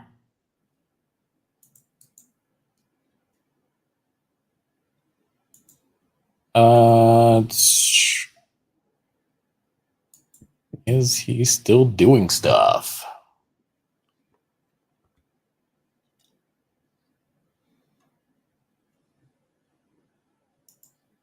Find out. Let's find out if it loads. And no, he actually hasn't done shit since the 90s. Yeah, years active was through 96. Dang. I don't know. I mean, stranger things have happened. There were several actors that have retired and still found a way to come back. That's true. So they could still get them to come back. Like when most of the Ranger actors retired and they came back for the special. Yeah, which is it's great when they do that stuff. I mean, usually they have some sort of adoration towards the role. I don't think there's been too many actors that have griped about their time being in Sentai. They're not Power Rangers actors. They love what they do. Yes.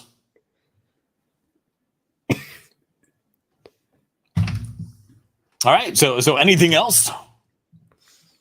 Not that I'm aware of. All right. So bingo cards for Switch 2 Direct.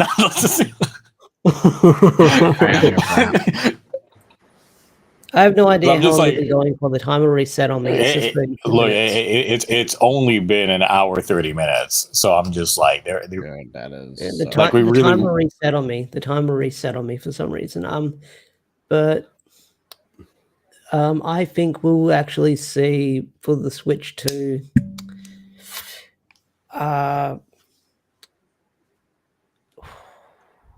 That's my big prediction that I think we'll see.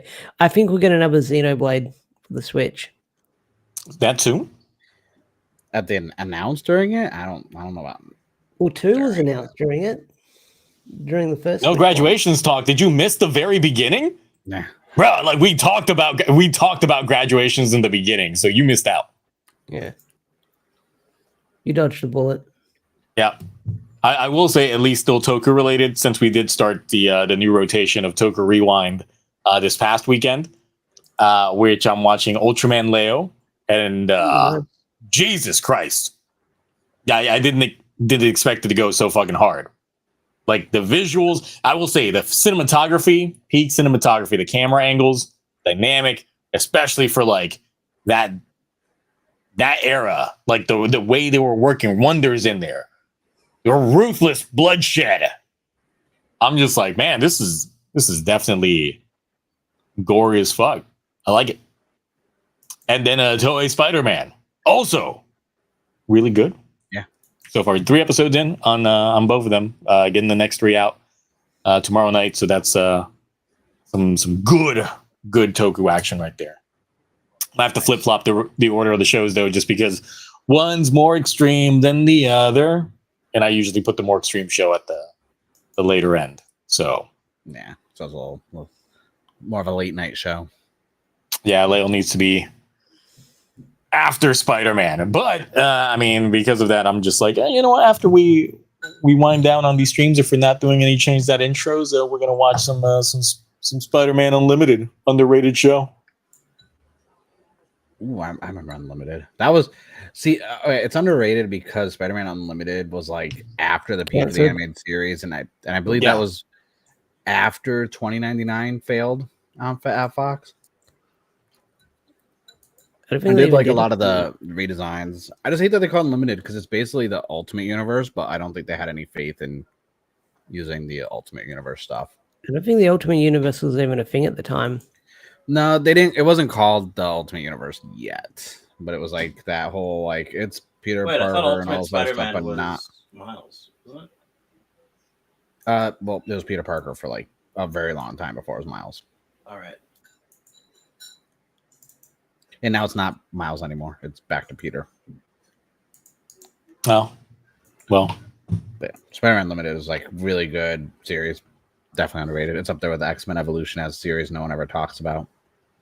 I think it was because that was on Kids WB, and at the time, it's like the rivalry between the networks. It's just like you only had time for one, and obviously, like some folks could afford DVR, but not everybody. So you had to pick and choose your battles. Like which show were you going to watch during the mornings? It's like the conversation we had last week about like the relevancy on these shows based off of the time block and the network that they were on versus how things are done today.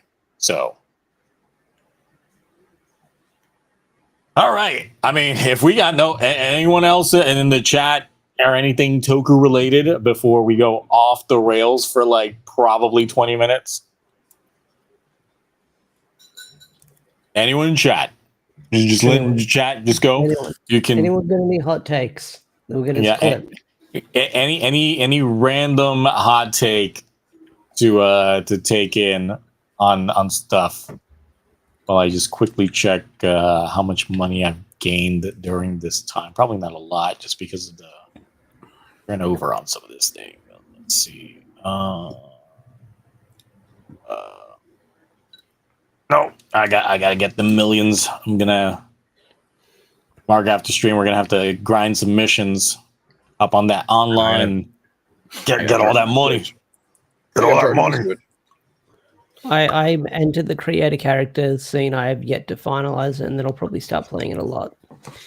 I have stuff I have to do after this as well, like my Naruto and TMNT review. Because it's only 7:30, so I gotta do some stuff. But I know you'll still be on, Zio, because I know you'll be on for a while. Yep. Goodbye. Because tomorrow is when I plan on actually working on the reviews for the show. So I'm just like, well, let me get another sleepless night tonight, and then did I watch the anime movie trailer about the guy wearing what? The Kamen Rider mask. It's a show. So there's a show called Tanji Tojima Wants to Be a Kamen Rider, where it's this 40-year-old man who's a big fan of Kamen Rider who puts on a mask and starts beating up people like he's Batman. It's true. And I looked up the manga. Apparently, like there's like shocker villains in there based on like the original Kamen Rider monsters, and from what I looked up, a lot of them look like waifus, monster waifus. Yep. All I will say is it definitely isn't a Sentai show, but it is I guess, Sentai adjacent show. Yeah. Let's see. The new Kuga episode got announced. What? Yeah. Oh. What? There's no trailer. It's just like a logo, and they talked about something for Kuga. Oh. Watch it not be like Joe Odagiri Kuga, because that man's never coming back. And it's the Kuga from Decade. Gross. Is there a reason why he hasn't come back, or just doesn't too expensive? Pretty much his agency doesn't want to devalue him because he grew so big that they feel like it would be beneath him to play a role like that again.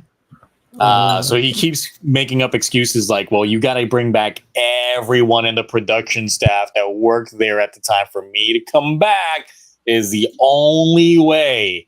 And then it's just like, all right, we're going to make that happen. Well, you see, if you also line things up with it's just excuse after excuse going into things. So it's like, whatever, just tell us you don't want to do it. And that's it. That's every It's kind of the same thing with with Deno's actor because they He's kind of massive. had a thing where they didn't want him to come back, but if they brought him back, they didn't want him to play like wimpy kid anymore. So that's why the last time that we got him in the movies was just being possessed by Urotaros, because that's the cool persona. So it didn't degrade his stock as an actor. They just really don't want this man playing his original role on that. Okay. Real quick, man, it's been a while since I played this sound effect. Oh.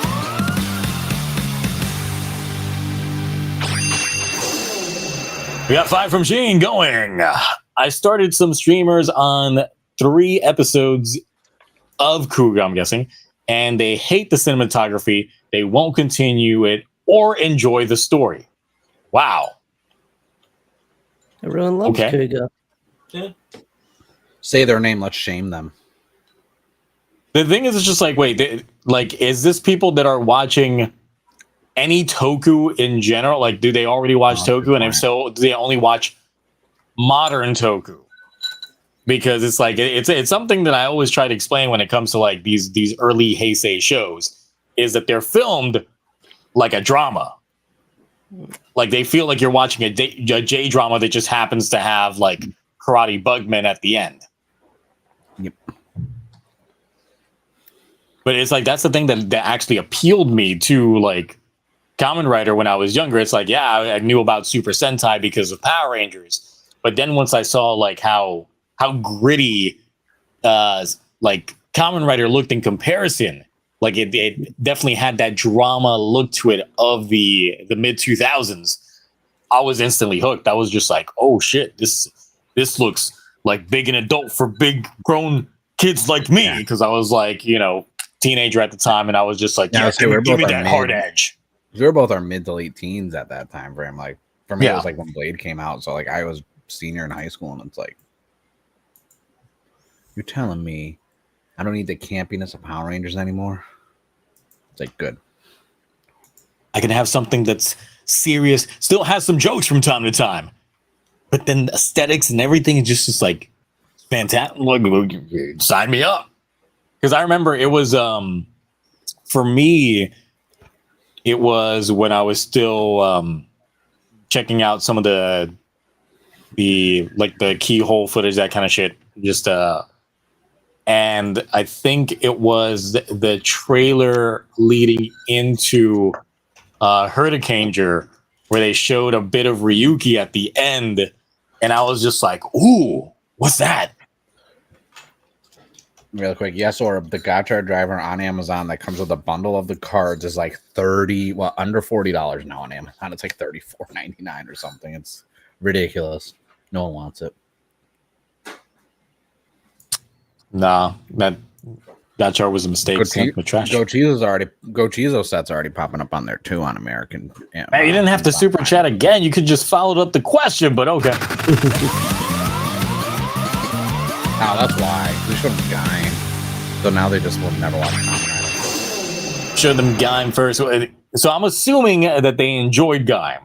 But that's the thing. It's like, I feel for some folks, if you show them modern Rider and like they get used to that aesthetic, then it's hard to go back to some of the older shows. It's kind of like the syndrome of some folks that just can't go back to Showa era at all, because they just can't.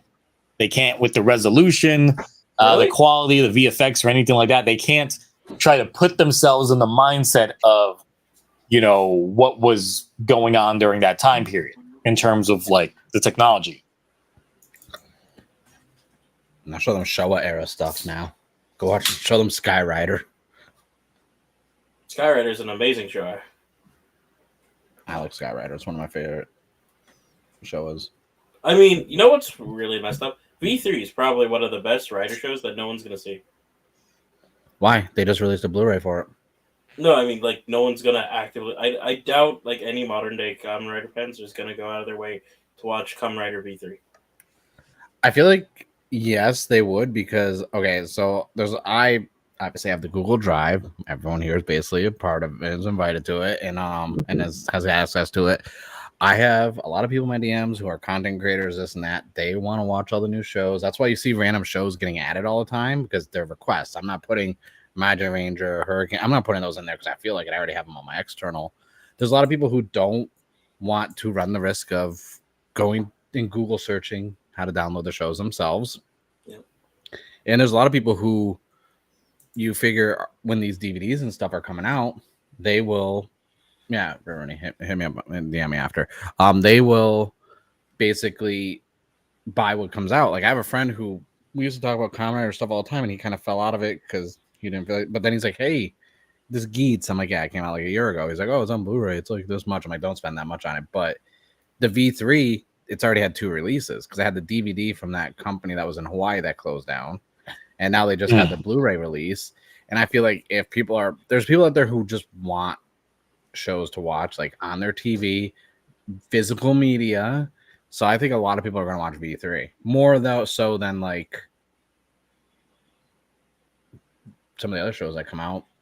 And the thing is, I feel like for the Western audience, as so long as Power Rangers just stays dead, which it's not, because apparently that. Yeah, we talked about it last week. Oh, we're not. Yeah, apparently, rumor. Yeah. Then I think that would actually be a net positive for Tokusatsu making it out in the West, because then you'll have some generations of folks that don't get to, get that stigma. You didn't talk about the big news that just came out. Ultraman has their own Prime Video channel now. I didn't know about that. Yeah, it started I think today or yesterday. They did like an announcement, then 2 days later. So on Prime, they have the different channels, some that you can subscribe to, some that are just free channels they add on. Ultraman has their own channel now.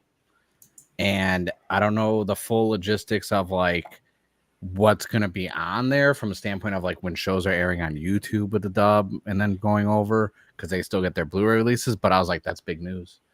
Ultraman has and I was like, man, if only there was like these other Toku production companies that would, care to do shit like this. Doesn't exist. So if I'm on Prime, what am I doing? I don't know. I think to get to it. Let me look that up. Like I'm here right now. I'm on Prime Video.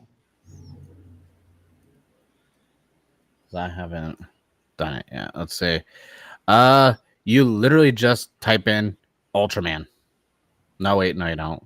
Where is it? I gotta figure out how to find it. Because I didn't read the full thing. I was just like, oh, that's cool.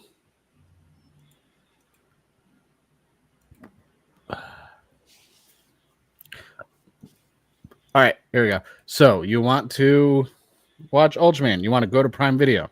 Then go to Live TV. Go to Sci-Fi and Horror section. And then Ultraman channel. You know what's funny? Sci-fi and horror is definitely how I would describe early like Ultraman. Oh, 100%. Let's see. And it goes all the way back to Showa era with all the original Ultra Q, which was basically a kaijin and kaiju version of the Twilight Zone. Twilight Zone, yeah. Remember it's currently playing Ultra 7X. Yeah. I don't think it's in Australia. Dang. No, it's only in Canada and US right now. They are working on expanding it. So it's essentially like how Pluto TV has their own designated channels for different things, but it's just Ultraman. Which reminds me, doesn't Pluto TV also have that?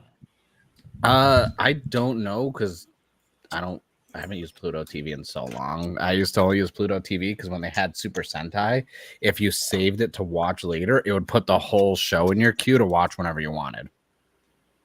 Let's see. I am on Pluto TV right now, and Australia kind of has Pluto TV, but it's supported by like TV channel streaming,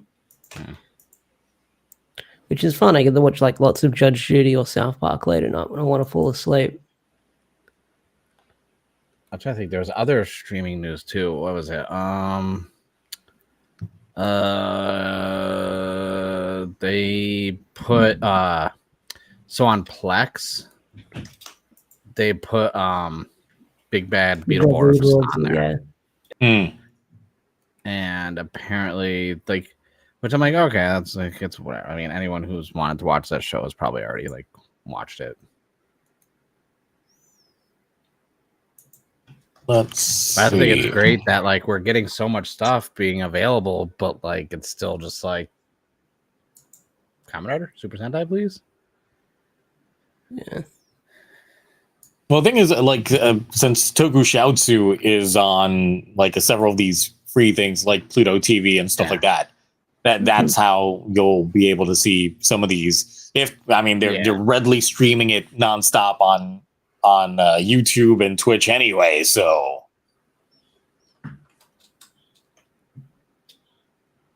Trying to see if in Pluto TV they do have an Ultraman channel themselves as well. Would make sense. They've got a lot of Ultraman on demand. I'll tell you, I'll be right back. What the fuck is that? Mickey's Mousetrap? What? I fired up Tubi to have a look at stuff. It's peak. Like Watch it. It's peak. okay. That's the worst. 2024 film. Oh, it's one of them horror films. Yeah. Okay. Like I said, they do have a little bit of Power Rangers on Tubi in Australia. That's cool. So let me just see. Yes, yeah, Monster on there. That's called Anada. So if I remember right, they said Kuga looked like something someone filmed on one of those old hand cameras. This can't be real. No, so I think what they're alluding to, if it's the Blu-ray release they got released afterwards, they did this with a lot of the early Heisei shows. They released them at like 60 frames per second, which was not the broadcast version that we had at the time. And they all looked very fake because of that. If that's the version that they got their hands on, then that's doing them a disservice. Those 60 frames per second episodes of those early Heisei shows look like shit just because they do look like a reality show. That's the issue with a lot of the shows from that era, just running off of that. Mm-hmm. So that's probably why they should not have seen that version. Should have seen the version not 60 frames per second. Mm-hmm.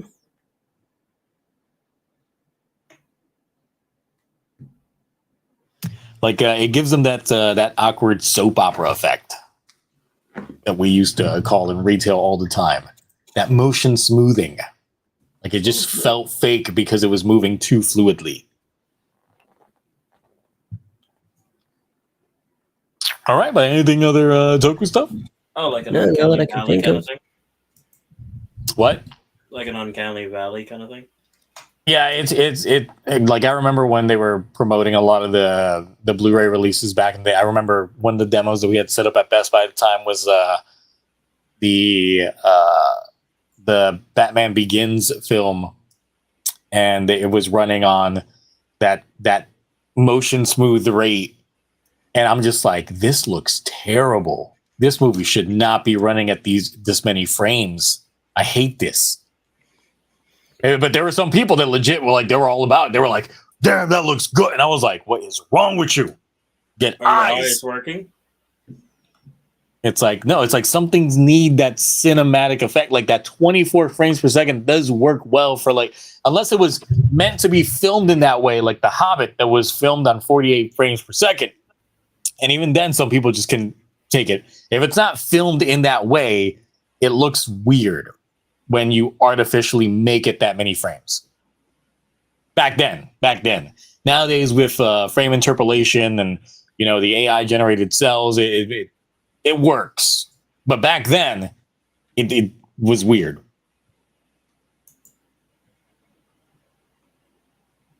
So now, do we want to get into the side content of the gaming side of TokuTonic, where we talk about video games like we didn't already do, like in the very beginning of the stream? Yeah. Sure. My headphones nearly are about to die, created my- so I've got to mute for a second. Yeah. I've nearly created my character, but I think like if I create my character, I'm gonna get like a 30-minute Xenoblade cutscene that I don't want to watch on the. You're gonna have to essentially once you create your character, you're gonna get some slight talking points, and then you get thrown into the beginning map in which I spent 2 hours in just grinding to level 5. and then, and then afterwards, it's like once you get to the end of the thing, you get like a full cinematic introduction to things. It's like, now make your way to the colony. And then it's just like, fuck that. I'm going to go dick around over there. And then it took me like a good 2-3 hours before I actually ended up going into the colony when they're like, yeah, just make your way to the colony.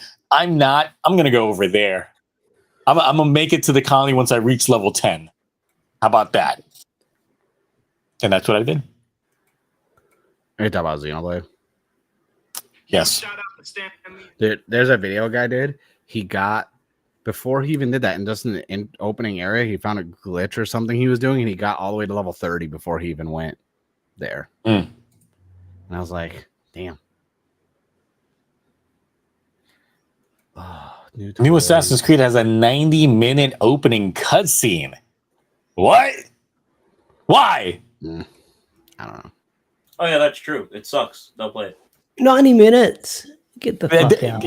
I was already like feeling some kind of way about the credits for Assassin's Creed because the credits for Assassin's Creed literally takes. Yes, like there's been moments in which like I still remember like one of the Assassin's Creed, like the credits start and you couldn't skip it. So I literally got up, like made myself some food, still going on. I was like, fuck it, let me go take a shower. Came back, still going on. The worst is Metal Gear Solid 4 with the cutscenes in the beginning, because that's why when I brought up my PS4, my Fat Boy one, they're not PS4, PS3, is because I have the Metal Gear Solid 4 one, so it's like my baby, and it still works, and I haven't had to do any work on it, and I'm like sitting there, and I remember it took me like 4 or 5 days to actually like get to gameplay because I was working and in college, so I'd put it on and then play the cutscenes, I'd pass out. And then I wake up and it's already the gameplay. Like, I don't even know what's going on. And then it's like, all right, I'll start it tomorrow. And then I try again, pass out. And I'm like, it took me, I can't do these long intros for games, like, you know. Yeah, it's like let me play the game a little bit first, just so I can understand, like if I'm gonna like the gameplay loop of this. Yeah. But it's like, damn, if you're gonna give me a full length movie to introduce me to the world. I think Ubisoft's got different priorities right now. I mean, they definitely got different priorities right now because they in the red. Well, not anymore. Tencent, I think, just purchased 25% of the company. It was announced this morning. Well, apparently they made a subsidiary of Ubisoft that has some IPs, and then Tencent bought 25% of that, so they can still get. And everyone's saying it's like this big thing, but Tencent like literally has so many, like their hands in so many companies. I'm like, dude, I'm shocked they weren't already, you know. No, they were already invested in the company. The thing is just like they're gonna buy low so they can sell high later on. Especially if they can see the potential of something getting better. They're just gonna be like, look, just introduce some anime girls and some gacha mechanics into the game. Money. It's all we need for everything. Just that's how you get me. Like if you just make Assassin's Creed, emphasis on the ass, money. Yeah. Straight money. All right, so I mean, since we ran out of Toku stuff and we're already talking gaming stuff, what's your big prediction for the Switch 2? What's your big pipe dream game that they're going to show off? I think we're gonna get a Ghost Your Dream. No, we're gonna get a new 3D Mario game. I don't know if it'd be Odyssey 2 or Galaxy like 3 or whatever, but I think we're gonna get another. Because I was thinking, I was like, well, because I would love to get like a remake of like Majora's Mask or Ocarina of Time. But I feel like they're going to hit you with like the staples Mario. Because we already got Mario Kart that we know. Well, the thing is, this is like, if it's a launch, I can see that. But I mean, if they're going to give us pretty much their year lineup on here, then technically it could still be anything. I think we are going to get, I mean, if this thing launches as early as some people are thinking, it could literally launch in May. Yeah. Well, they're saying June, because I know everyone's saying April 2nd. Best Buy put pre-orders up. But I did. Wait, that would be the day from April. Yeah, they're not going to pull a Saturn. Yeah, they're not going to pull a Saturn. They're not going to pull a Saturn. I did some digging, and April 9th seems to be the that would be starts. even. Oh, okay, pre-orders press conference. Yeah, I'm saying pre-orders open, not same day of drop. I'm saying pre-orders on Best Buy. They leaked it was April 2nd. I also looked into it, and it seems a lot of places are saying April 9th. But for a major, like, big, like, wish thing, I want them to just be like, hey, here's, because we just got, the Pixel collection for Final Fantasy last year, right? Give me a Pokemon collection, because we just got the Yu-Gi-Oh one the early days, and that's sound like crazy. Give me a Pokemon collection. I still need to get that. I don't think so. That's but not everything. Just Game the Freak. Game Boy Color. That's Game Freak. Yeah, but it's Game also Freak Nintendo want to wanting money monetize each Pokemon game separately. They're too scared. They wouldn't make money putting on the virtual console. Look, it's Game Freak. They can't do it. They're struggling. They've got a development staff of only like 132 people. They can't afford more. They just can't afford more people to work on their games. That's the reason why their games look like Pokemon ass. games weren't developed by them, because new Pokemon Snap from Bandai looked amazing. No, it's only the mainline games that are actually made by Game Freak, and then I know that's what I'm saying. All the side ones are better, and the side ones always look better visually with less development time. And then sometimes they actually have voice acting as God forbid we have voice acting in our Pokemon games. Anyone, if you haven't played it since it came out, go load up new Pokemon Snap. They added new areas, new Pokemon for free, a whole expansion for free. Like, damn. Telling you, what they need on Switch too is ends PP up. Like that's gonna be the game. I think besides like the staple, we're gonna get a Mario 3D game, like some sort of 3D Mario game. We're gonna get. I was hoping this whole Pokemon Legends Z to A, because after yesterday's, I was like looking at it, I was like, it's not bad, but I still like gameplay elements are cool. I'm gonna buy it, but I'm not gonna like it. Because the thing is, look, in terms of ZA, like from what we saw yesterday, I was still like, I don't like this, because the thing is, you put the legend stamp on it, and my interpretation of that is just like, you have vast canvases of exploration on here, but then you just get segmented portions. Like it's essentially like you're just going through basically our version of Central Park, and that's it throughout Luminous. And I'm like, but there's. And the other one, there was different weather environments, a whole different topography that we had to scale just to be able to reach it. But here, it's just like, it's a park there, and there's some Pokemon in the city as well. And I'm just like, that kind of kills the exploration aspect, which was my biggest thing. And I'm just like, I'm sorry, but we got a remaster of a 10-year-old game here that is doing the Lord's work. And then you're showing me this. And I'm like, no. I was hoping, honestly, instead we would have got another like Let's Go Pikachu or Eevee for like Gen 2 or Gen 3. Because like I still like that, because I have the Pokeball. I liked using the Pokeball and like that, because when I first was streaming, that's what I was playing, and like everyone was entertained by me, like because I was standing the whole time with my stand-up desk playing with the Pokeball. And I was like, yeah, it's a cool controller. Like it's a lot of fun. But yeah, I'm getting it just because I own every Pokemon game. And luckily for us, we don't have to buy the combo pack, because it's one game. We don't have to buy 2 games this time and be disappointed twice. Well, but I don't know. I think there's a lot they can announce, because we also don't know how long the press conference is going to be. I think it's going to be very heavy on the specs of it and everything else. And I'm thinking this is probably going to give us like E3 vibes in a sense, just because they got to introduce the system. They got to give us like everything regarding the system. They likely have to announce at least the price. Well, obviously they got to give us the price and the release date of it. And I'm assuming that's going to be one of the first things that's going to happen, because if they just start, if they save the release date until the end, then it's just like, that means none of the game trailers that we're going to see are going to have a date on them, because they're going to be like, look at all the we games can't tell you yesterday.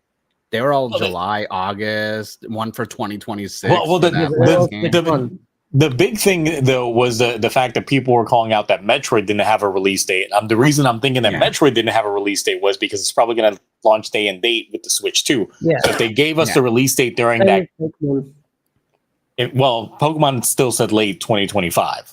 So but Metroid, we've known that one's been in development for for fucking ever. Since the fucking Switch one was announced. Yes. So that's the thing. It's like, I'm guessing it didn't have a release date because the release date would allude to the actual Switch 2's release date. So I want some third-party games too, like some major AAA third-party titles to be brought over.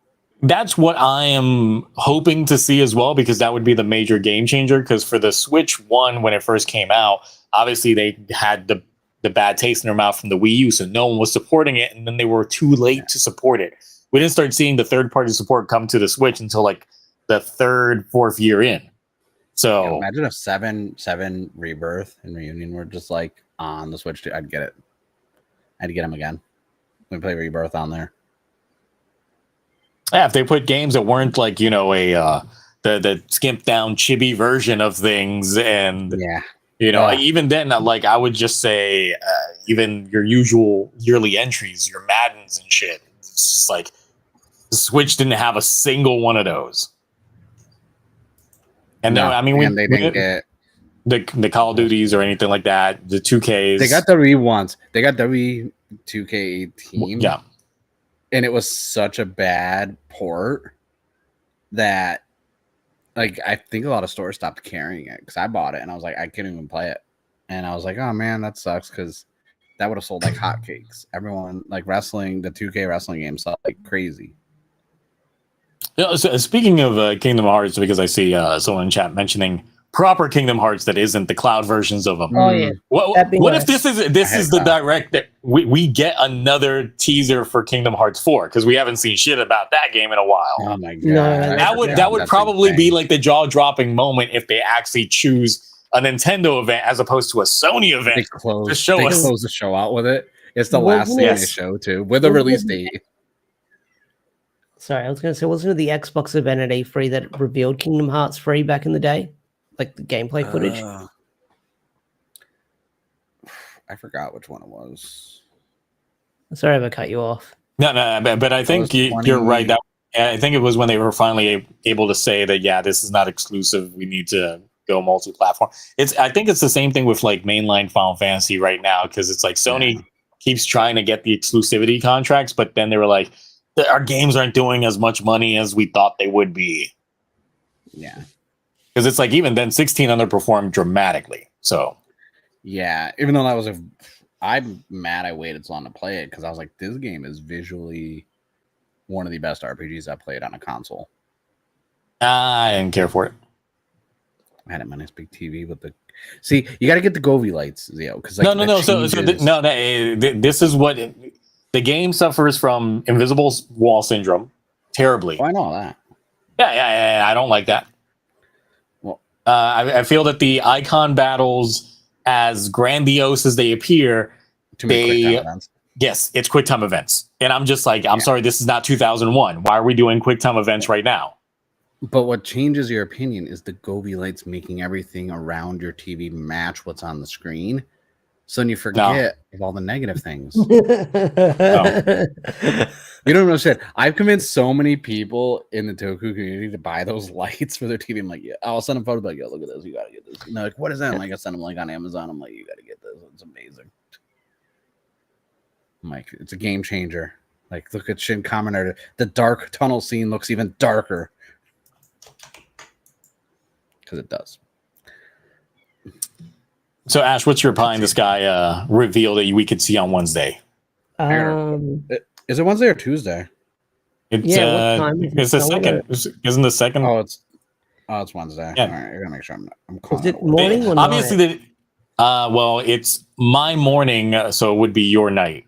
Okay, cool. Because Yeah. I don't want to miss it while I'm at work. And miss pre-order windows that go up while I'm at work.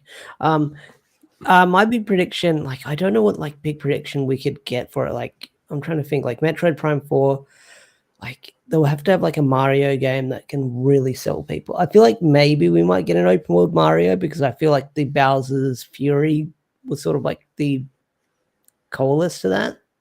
Mm-hmm. We could see something like that. I mean, we definitely know that we're going to get a Call of Duty anyway because of the whole court hearing that they had with Microsoft when they were trying to acquire Activision. Yeah. I had something, but it slipped me. What about Star Fox?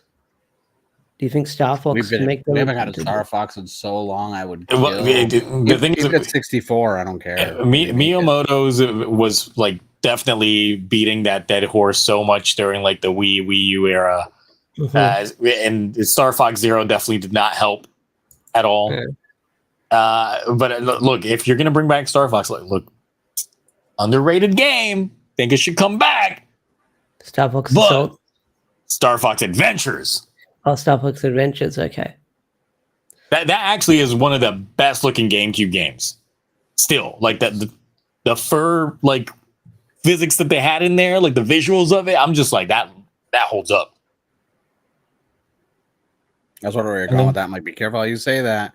You might get the whole furry community like no. follow you. Like that fur physics. I'm not gonna something. All of a sudden your sub count's going up and you're like, all these eye counts are just. It's like, well, he trashed VTubers, but then he came out with a VTuber review. When's the fursuit Agito gonna come out? Yeah. We know he commits to the bit. What if he commits so hard that he just suddenly decides to make a fursuit in the background? Oh my god! I mean, no. We'll see that slowly forming, like the fire suit. We'll just in the background. Like, it's just what's that furry thing in the background? Little subtle things. Well, we never noticed the fire suit for like a couple of episodes, so maybe we won't notice like the giant fur suit growing in the background. It's been there like for a month. It's like, look, no, I'm just trying to make his Orphanok form. What are you talking about? Yeah, but his Orphanok form is a wolf. Trying to say worse. Worse. That's a can. It's like, no, I'm just trying to make a Bancho Leomon. Listen, after the Digimon press conference, I was looking up some stuff, Digimon stuff, because like, maybe I'll do like a podcast episode about it. And then people with no shame, I started jumping into the Rule 34 section unintentionally, and I was like, why? You gotta scrub the contents of your PC. Was just like, that's probably why my computer died. That's probably why I had to replace it. Yeah, that's it. Couldn't handle it. That's probably why Cloudy's whole thing exploded the other day as well. Because his power supply just died. He can't defend himself. He's muted right now, so anything we say goes. Right. Speaking of, I was doing some tests with because NVIDIA has a new update for VTuber stuff on the video card. So it does like ultra real-time, no latency, full face captures and motions for talking. And I was like, I was testing, I was like, this shit gets lip movement in there, not mouth opening, lips like curling this. I'm like, oh man, I was like, I'm about to make the creepy Ninja Turtle freaking live action and mask. But look, I mean, next week is the week. Next week it is episode 100 of TokuTonic. And we my VTuber. I know you DM'd me saying that you were figuring it out. So I can make my head move. I just can make my arms move. So I'll probably be like Cloudy just standing there, and I just gotta. So I just paid the money for mine to get the hands to move. It's like it's behind a paywall. Yeah, it is. I got the whole thing now. So I did pay money. I did pay money for one of my suits. Well, now that I know how to make the clothing on them, I might actually change the clothing on mine. So I discovered that after I did my review. So I was like, I know how to make clothing on my VTuber. Let's spend some time doing this. Mine doesn't need clothing. And then we'll see what Cloudy does because he can't be a VTuber next week. Yeah. He used to be the only one. And if he doesn't show up, I'm just going to kick him from the server. Remember when Conan O'Brien used to do the things where it was like the fate that and the lips would come out? Yeah. Jake Gyllenhaal from Bubble Boy, and it's just his lips moving when he talks. We can get the lip reveal of Cloudy. Yes. He should do that. Just do Amazing Orange. And then it's just... Well, mine won't be bad. All of our computers are going to be so angry next week. It'll have to be a short stream. I mean, that's why I'm stress testing a lot of the things now. If I'm able to like play a game and do this shit on OBS at the same time that I'm doing this here, it's like, yeah, we should be good. We should be good. Cells at Work live action. I've not seen. I haven't even watched the anime of Cells at Work. The manga was good. I've like the three because they had like the baby Cells at Work. They had Cells at Work Black, regular Cells at Work. They're good. I never watched the anime. I mean, I don't know. Too much stuff is going live action. I'm getting kind of annoyed with it. Yes. Because I watched Snow White, by the way. And how was it? How do they betray my people? One, they're all CG, but then there's a freaking little person in the movie who's not even one of the dwarves. It's one of those bandits, right? Yes. And I'm sitting here, I'm like, I'm so confused right now because he's right there. You guys are CG over there. What the Cinnamon the dwarfs are a whole different genus of species than that little they're person. Magical. They're actual magical creatures. And yeah. I have heard from some folks that it's essentially a Frankenstein movie. It seems like once she meets the seven bandits, that's the original film, and they you're talking about Snow the White reshoots. All the reshoots, like the tonal whip. My wife is a big Disney fan. You can tell there was like two Disney different movies. She was just like, "This is horrible. This is the worst thing I've ever seen." I was like, "Damn, where's the?" I did hear what they did to Dopey, and apparently they did that because obviously they can't portray Dopey the way that he was intentionally was made, because that's not PC with the culture nowadays. So, listen, all I'm saying is, I don't like cancel culture or shit like that, but can we cancel Peter Dinklage? Not just because of this, but because of the Toxic Avenger. Like he didn't want to go from being a little person to a tall Toxic Avenger. He's like, no, that's not who I am. He's not even playing Toxic Avenger. He has a female little person playing Toxic Avenger for him, and then he's dubbing over the voice. So I'm like, you're not even playing Toxic. You're not even putting the makeup on. Like, so why do you care? You're dubbing over the voice. I was like, I hate that man so much. Fucking terrible. I'm not saying I would fight him in a legalized boxing ring, but you would. I would.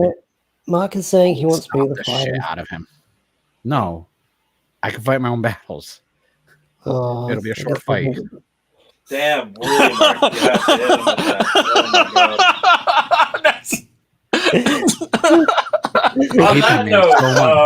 I hate that man so much. So he's a talented actor, but I just hate him because he's an amazing actor, but we don't have to go that far or that low. I'm sorry, the double entendre on that line was just perfect. Perfection. Yes, you can ruin Snow White all you want. We knew Disney was going to ruin it anyways, but Toxic Avenger? Like, don't mess with my Chroma films. Oh my god. I want to fight him so bad in a legal boxing ring where it's allowed and sanctioned and consensual. You really don't need to stoop that low, okay? You're good. Will dragons show up in the middle of the fight? No. Oh. That's another thing.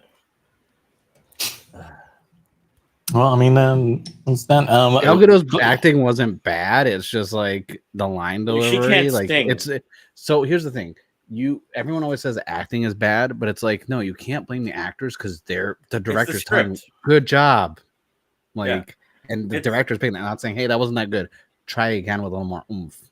You know? Also, you gotta remember. They obviously after a while they were like, well, I can't work with this director because they pushed me to. I mean, that's what director's job. They direct you, but if they're just glazing you the entire time, then it's not going to lead to good performances. Like Zack Snyder.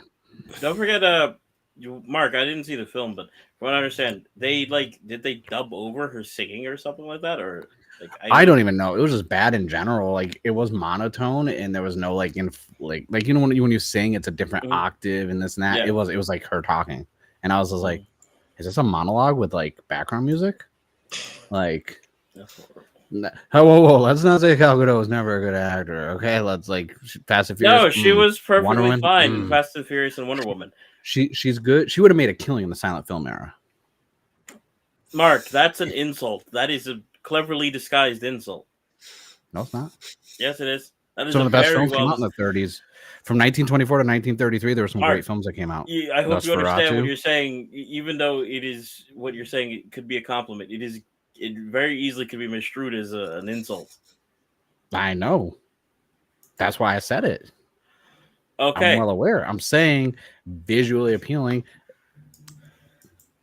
Hey, you know what I would have rather had than that is like anyone ever watch the TV show like Once Upon a Time? I used to fucking love that show. I love that show. Oh yeah, no, that was a good show. Yeah, exactly. Until they introduced, I think, Peter Pan. That's when it started falling. It was towards the end that I stopped watching like the later seasons. But I'm just like, yeah, can we just get a movie continuation of that show?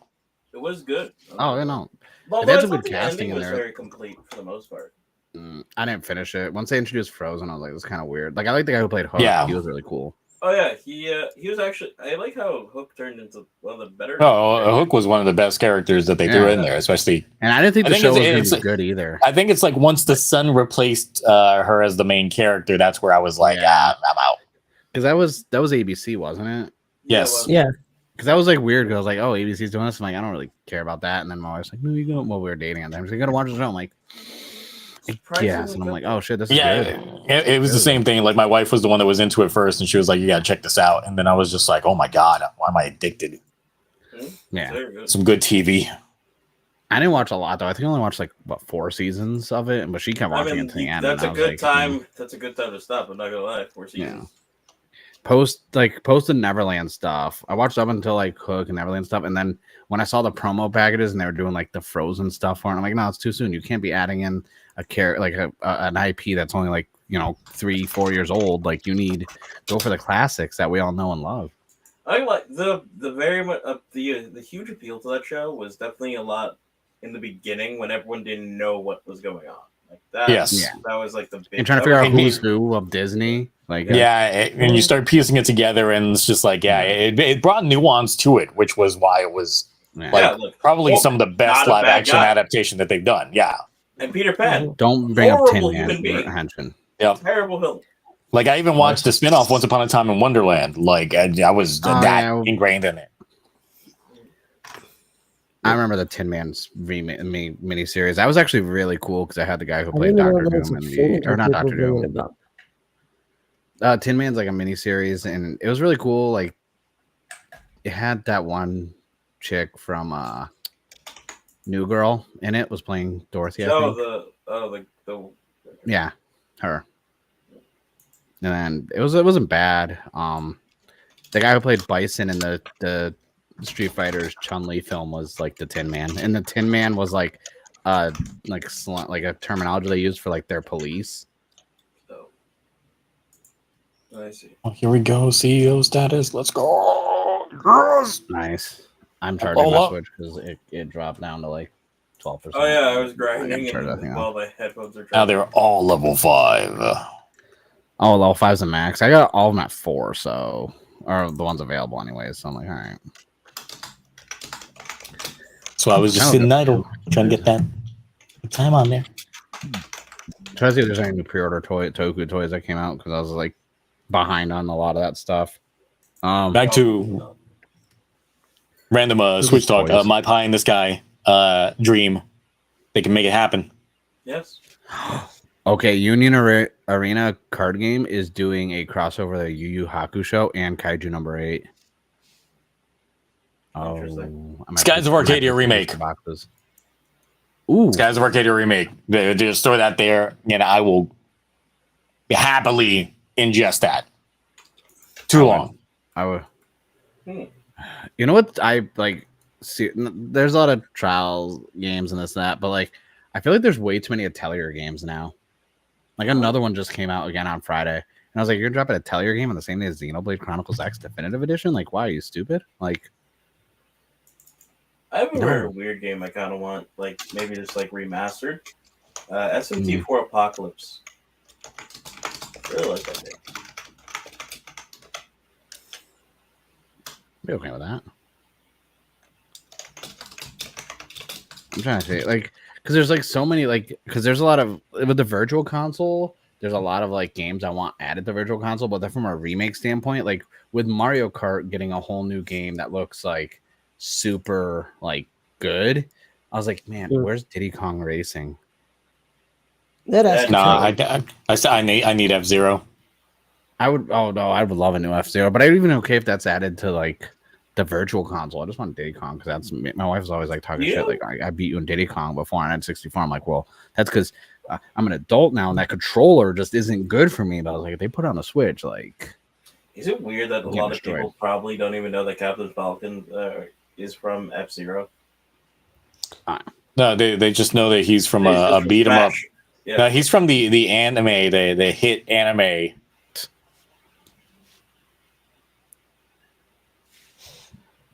Which aired on the Fox Box back in the day, or was it 4Kids TV? I forget. But either way, it was the Fox Box. It was that good old GP legend. Oh, I didn't know they have the Gabu Caking Sword upscaling kit for pre-orders on Toku Collectibles because they're the only one that carry it. Does it make it big enough though? I don't think so. 30 inches in length. Nope. Sorry. No 30. Because even then, like the base part where you put the thing in is still going to be small. It's going to be small. I found an STL file someone was trying to sell, and it was expensive. They wanted $80 just for the file, but it had it perfectly set up so you could take all the electronics out of the DX one and make a 1-to-1 scale of the sword. And a lot of people are doing that now, where even for changers, where they're like, it has the spots where you could, make the holes for the sound, and you would connect everything, just transfer from the DX to that, and it would be 1-to-1 scale. And I was like, well, that's kind of why I got the Valen Buster, because I was like, I may cave in and get that STL file because I would like to have that 1-to-1 scale, because I Stickosaurus was streaming and he was doing Valen's regular Chakodon helmet, and he was doing the Chakodon one for Gau, and I was like, and the Valen helmet came out really nice, and I was like, sir, I'm gonna need that helmet. I was like, you have my measurements. And he's like, well, I gotta finish your blade one still. I'm like, cool, add it to the list. Like, because I am, after doing my ranking of the suits, I realized, like, I think Valen's helmet is one of my favorite helmets right now in like most of Rainbow. It is. I like the chocolate one because I feel like breaking up those white blocks with something on them, even if it's just lazy for a form upgrade. Technically, I think it looks better without the plain blank white spaces on it. Fair. What do you think of the new helmet? The new helmet coming. I mean, we'll see it. We'll see it in action literally tomorrow. So in 2 days. Yeah. 2 days for me because obviously I'm not going to watch it till the stream. So yeah. I don't want an STL file of a Kamen Rider Legend. Darn it. Gross. But yeah, I've been looking at a lot of more STL files. That's why we've been organizing the apartment, because I'm going to set up the 3D printer, and I'm like, all right, I'm going to start printing some shit. In the game, I'm currently 3D printing stuff now. So yeah, you have to, I need more stands. Otherwise, they don't do it well, right? Well, yeah, I mean, when it comes to it, like, you just have to listen out for different things. I had a big issue with the print that I was doing, where it was it shifted after a good day and a half, and I was like, oh no. So I had to start up because the last part that I printed, something that ended up shifting multiple times, so I ended up having to reslice the 3D model and then reprint again. But it is the leg. Oh, cool. Nice. What is that leg for? It still flies. The problem with the leg, however, so I thought it would be better if I did the upper part in PETG, so that's the harder filament, and the bottom part the softer TPU because obviously I got to slide my foot in. Like if I can't slide my foot in, there's no point in doing this. Found out that I should just make the whole thing TPU. So I'm actually gonna have to reprint this top part in TPU because I tried sliding my foot in. The second it gets to like the part where it transitions on the back part, it's like, yeah, my heel can't go past that. And I'm like, no. Sorry. The thing is, I did end up cutting it in the back here, so I can actually just open this part up. But then it's magnets, so it would just clamp back once I'm done. Because once I paint it, it's just you won't be able to tell because it's going to be black. You can't do that for the whole thing, or no? I'd rather not because I don't want to be moving around too much in it. Like I'd rather have some part, like the higher up part, be solid because I don't want it just flying off my foot or my leg while moving. So, I mean, magnet's strong, but there's only so much work you can put into things. It's like I like rigging up a lot of my costumes with magnets because how do they work? Like it's crazy. What are they? Magnet bitches. The magic? Yep. Did I order the CSM? Reference. Yeah. If they've been on the internet long enough to see the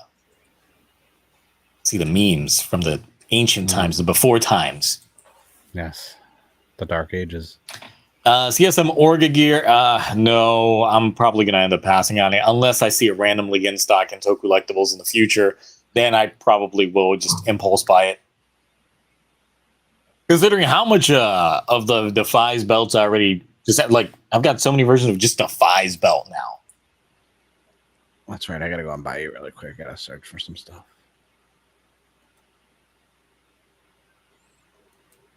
Claudia, I didn't get your pie in the sky Switch 2 announcement that's going to happen during the Direct. Oh, I thought I did say that. What did you say? I wanted a remake of SMT 4 Apocalypse.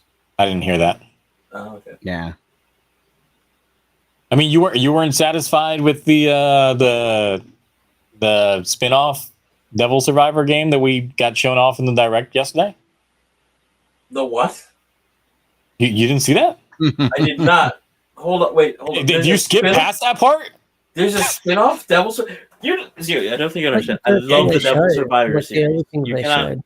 Oh my God, you missed out then. Yeah, that was a part that I thought you would have been just all about. I love the Devil Survivors. Hold on, I gotta go to YouTube. Hold on. Christ. I don't care if I'm using the fuck are you? Yeah, you better not be toying with me. I'm not. That was literally in the Direct. Mm-hmm. I ain't saying nothing.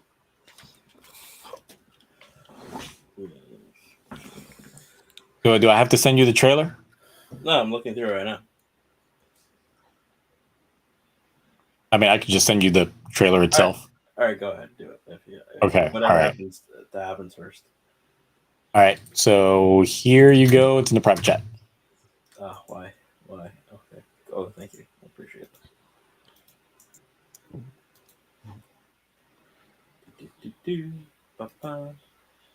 Oh my God. Now we wait. Yep. Waiting for the reaction. We're not going to get Ninjago remaster. I'm sorry, Blaze Hopper. You can let Ninjago die. Oh.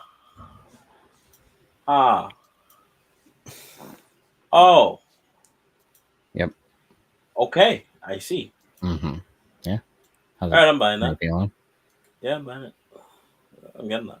That's mine. Sorry, I love the SMT games. The Devil Survivor, all of them. They're really good. I like them too. I never get them when they come out because they end up going on sale. And I think Devil Survivor Overclocked is probably my favorite. 2 was pretty good as well, though. Damn, people are selling ROMs gimmicks on their own for $30 to $50. Damn, it's too much. I might as well. All right, Mark. I got a random game idea that if it pops up, then everyone can thank me for manifesting this into existing. Mhm. All right, what are we thinking? Custom Robo cross Metabots. You know, we do have a new Super Robot Wars coming out. I'm not yeah, excited. That was in the Japan. I'm not either. Direct. It's like super. I know. I'm not. The thing with Super Robot Wars games, I've been playing them for so many years, since literally the 90s. And They're all the same. yeah, pretty much. And I'm just like, if there was a change, at least in the intermissions, the conversations that the characters are having, then maybe I would care a little bit more. Because the thing is, like, I've been spoiled now by Dynasty Warriors Origins. Now that Dynasty Warrior, like the Warriors games, Did you check aren't out Warriors Abyss yet? I've not. Oh yeah, But the fact that like the interactions that they're having with each other is now like actually played out cinematics. I actually get involved with the characters as opposed to just seeing, PNG dialogue, PNG change, PNG change. And then that's it. And that's all we get with Super Robot Wars games during the intermissions, to the point that I'm just like, I don't actually care about the story. Just take me to the map and we can go ahead and fight. But if they made it so it actually felt like a proper crossover, and these anime icons from years are interacting with these newbies that I don't really give a fuck about too much, and that we actually get it where it feels genuine, then I would actually care. Like if they did that, all in. Honestly, I would even settle for like Super Robot Wars going the way of that. What's that other one that came out for Gundam, where it was like all the little chibi Gundams? Oh, the SD. The one that just came. Yeah, the one that came out last year or the year before. Like if I even got something like that, but we got a Metabots, as long as it's not the GameCube Metabots video game, because that was trash. It had to be like the handheld Metabots games, because the ones on GBA were peak. That game, but I have it on my phone because I have that emulator and I was playing it. But yeah, that freaking GameCube game was atrocious. I was streaming it. Wait, which Game Boy? Which Game Boy one? Because I mostly played the Row Battle one growing up a lot. AX or whatever it's called. Yeah, so they had two. So they had the Game Boy Advance one that was like the Metabee version, which was and then they also had the Rokosho version. Yeah, right. I know there was an RPG, but there was also like a fighting, like a battle. It's kind of like the Beyblade games from back in the day as well. They were like that. They were just RPGs, and then the battle sequences was. Yeah. I'm so mad we never got the Metabots collection here, because I imported it, and I'll have to bring it out for next week. I have the Switch collection for Metabots, and it comes in this big box. It has all. Now you're going to bring it out when you're going to be a VTuber model. Oh, that's right. You can just bring out the PNG. Green screen with me there, and you just see my hands, and you just see it right here. It's like, man, when that VTuber model just gained extra hands. Quick change in like other than the since they're already doing a Devil's Rivalry game, give me a new Final Fantasy Tactics game. I'd rather do a reboot with the graphics of what's that, Triangle Strategy. I love the tactics. One of the other channels that I was watching, someone put on their bingo card, Final Fantasy Crystal Chronicles: My Life as a King, and I was like, ooh, that was a game I spent time in. But I was like, I'll do you one better. How about the one that's definitely been shunned and isolated, the Crystal Bearers? Oh wow, Jesus Christ! No one. That's a one. About that. I bought it. Well, the funny thing about it is, I remember buying it specifically because GameStop even didn't care about the release date, and they sold it to me like a week early. They were like, "No one's gonna buy this shit. Here you go." Man, they weren't. Because you're gonna wait for like the discount for it to come on sale. I waited to discount. Yeah, no, I got that shit day one. I was just like, I'm actually excited about this Final Fantasy and a Nintendo system for the first time in forever. Let's go! And it actually is not like the other Crystal Chronicles games. I actually enjoyed that game. I played the fuck out that game. They're tremendous. I think I saw my copy somewhere. I still have it. feel bad I traded in my copy of Echoes of Time. Waxco, if there's a new Pokemon Mystery Dungeon game, I'd lose my shit. That I is, think oh in my my top God, 5 that would most be played is Mystery Dungeon DX on the Sky? Switch is in my top 5 most played. Oh, I was gonna say Explorers of Sky was mine. Give me the Pokemon DX one's kind of Conquest. information. Yes. Pokemon Conquest 2. Best Pokemon game ever made. Give me that. Give me that. I mean, I have it. I just don't have a DS that Oh, works so anymore. do you guys think they're gonna nail the Final Fantasy game, the third disc, so to speak? Probably.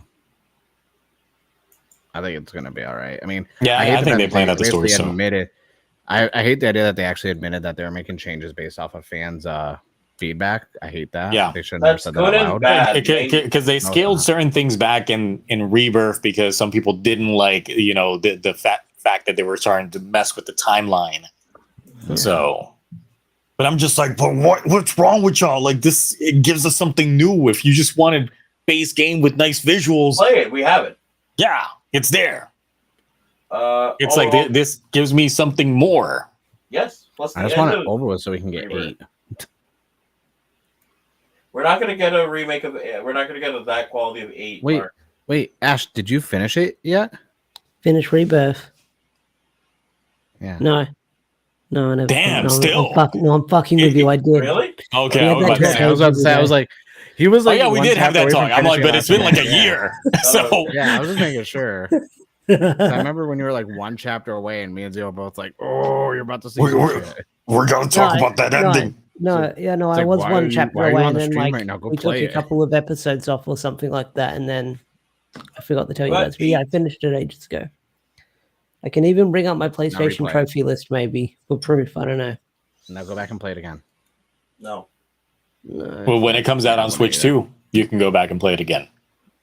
maybe. I actually would. That's it. I still need to finish God of War Ragnarok and maybe Last of Us 2. All right. What Final Fantasy game do you think deserves that 7 remake treatment? 8, 6. 8, 100% 8. 8 is perfect. I had a 6 feeling is someone so was good. I gonna don't say want 6. them to touch it. 6 I don't Two. want them to touch it because they'll make changes for 6. Here's- So like, Maybe 6, 2. 2. Okay, that's an interesting one. Look, I'd be fine if 6 gets the HD 2D remake, that type of thing, Okay, I'd be like okay they did it Live Alive. Right. Yeah. All right, I'm gonna be that guy. I'm gonna say it. 4. Oh, 4 would be great in the HD 2D. The thing is, it's just like I played 4 when they did the was it DS or 3DS remake that they did? Yeah, That 3DS was remake. yeah. And I actually enjoyed that one. It was But good. it's just It like was we solid. already got some 3D in there. Yes, but I would like a full maybe I don't know, Final Fantasy 7 or 15 version of the 4 story. Because Now I'm gonna pick a different Square game that needs some of this treatment. Mm-hmm. Chrono Trigger. oh, that's never gonna happen. But we need it. Wait. It's not gonna happen. Xenogears with a Xenoblade Chronicles X Definitive Edition graphics. Well, the thing is, it's just like for Xenogears to happen, like we would need Monolith Soft involved. Yeah. Because that's the thing is like the folks that did Xenogears, Xenosaga, and all that stuff, they now all just work for Nintendo. Monolith Soft. That's it. It's still the same team. They're still there, and they just can't. They can allude to things from the other games without actually doing things. But if they just get, and I'm just like, look, Square's not doing anything with Xenogears. Just sell Nintendo the IP. Let's go. I just found a Gabu Oh. set 1 for $9. I needed that shit because I need 5 duplicates. Yeah, and I was only what? so the Sotos for Gabu, right? So Okay. okay, yeah. So basically, fuck. So you get this little base form, right? Mhm. And if you want Zaku, all the armor pieces come up, and all the armor pieces come in another box, and you got to put it on there to get. And then same with Full Malo, they're doing it with the 2 Chakodon forms and all the other ones. And I'm like, oh great, I gotta buy 4 more dupes of this guy, and they're doing it with Valens forms too, so I need 2 more Valens. And I'm like, but they're not re-releasing the base forms, so I have to find them, and I'm like 20 pages deep on Bai from Mercari right now, and I already bought 3, and I just found a 4th one because I'm not spending $17 for one figure. No. I will go as high as 11. And I finally found the fourth one I needed for $9 because another set is dropping on Monday in Japan, and that's being shipped out to me. And I'm like, I can't review these properly because I don't have duplicates of this. Now, I've never played Tactics Ogre, so I can't attest to any of this. So, because of course, they just redid it. They just did a not a remaster, like not a remake, but was it the HD remaster? They just. I mean, when these games were big, I was like hardcore Nintendo fanboy. That I would like. This was like knee deep in console wars territory. I was like that. Oh. Like Nintendo fanboy standing ground in the game facts forums. Okay, what about Tactics 2A? That was a great game.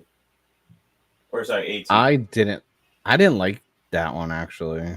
Really? That's like one of my favorites.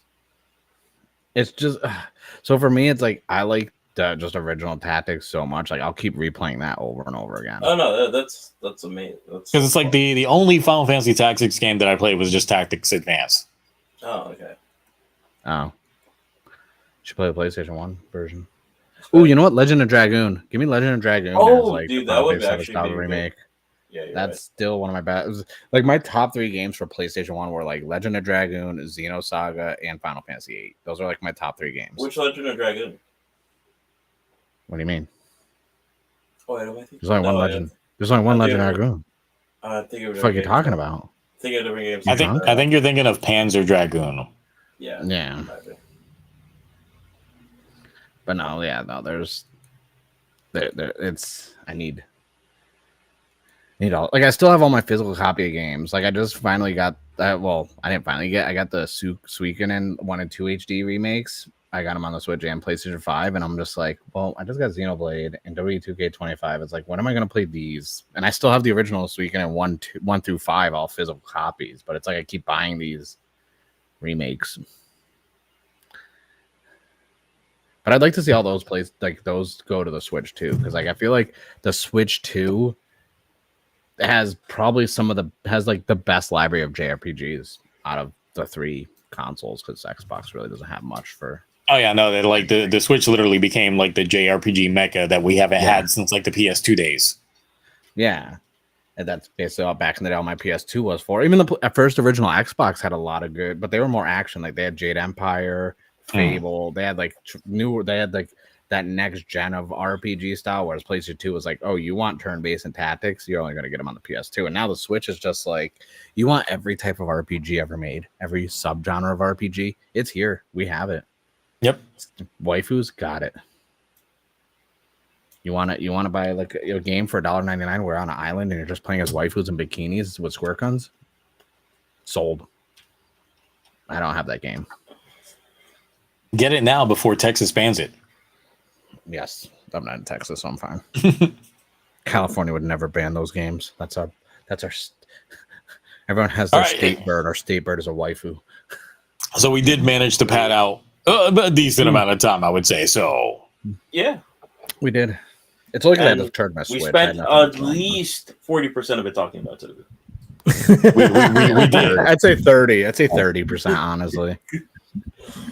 I mean, we did deviate during certain conversations. So, I mean, Gotchard got brought up. So we know what happens when Gotchard gets brought up. We talk about something else. At least 35%. It's really not our fault. It's like, because, I mean... It's going to be worse next week. You know it's going to be worse because we're going to actually have Switch 2 announcements. Next week is going to be bad. We're going to be like, guys, like, God forbid, like, they announce, like, new other Toku shit. It's just like, all right, guys, we got to actually talk about Toku. But first, Nintendo Minute. About a Switch 2. Yeah. In the minute. Are we just going to have the Nintendo Minute segment? It's going to be an hour. Why couldn't Superhero Time take a break this weekend coming up? Because then we that's true. The whole we could just do a Nintendo Switch. Ask Toei to just take a break. It's like, look, I know you gotta just take another one for Nintendo's sake, and then hopefully you guys show in the Japanese version of this Switch 2 Direct that there is a Gozuger game in there, because God forbid this show is not like, asking for it. I just put a last minute like PTO time off request for Wednesday. Well, my son's. my son's on spring break, so I already told my boss I'm not going anywhere next week. I'm staying home. However, since my wife does work at GameStop, I was like, can you let me know if the pre-orders are going to drop immediately after? Like, do we have to watch the direct while standing in line outside of GameStop ready to go, or like how is this going to go? Because it's like, do we have to rush there? Like, what's the plan? I was gonna pre-order at GameStop, but I'm probably just gonna do Amazon like I normally do. The thing is, like, look, the midnight releases, like, that's a culture I completely abide by. Like, it's a whole different feeling when you're out there, like, doing that midnight release. I feel like they don't do midnight here. It's 9 p.m. here. Yeah, they don't do like. There's a really good video by the Actman, like about the art of midnight releases, going all the way back to like 2005 and 7. I work now.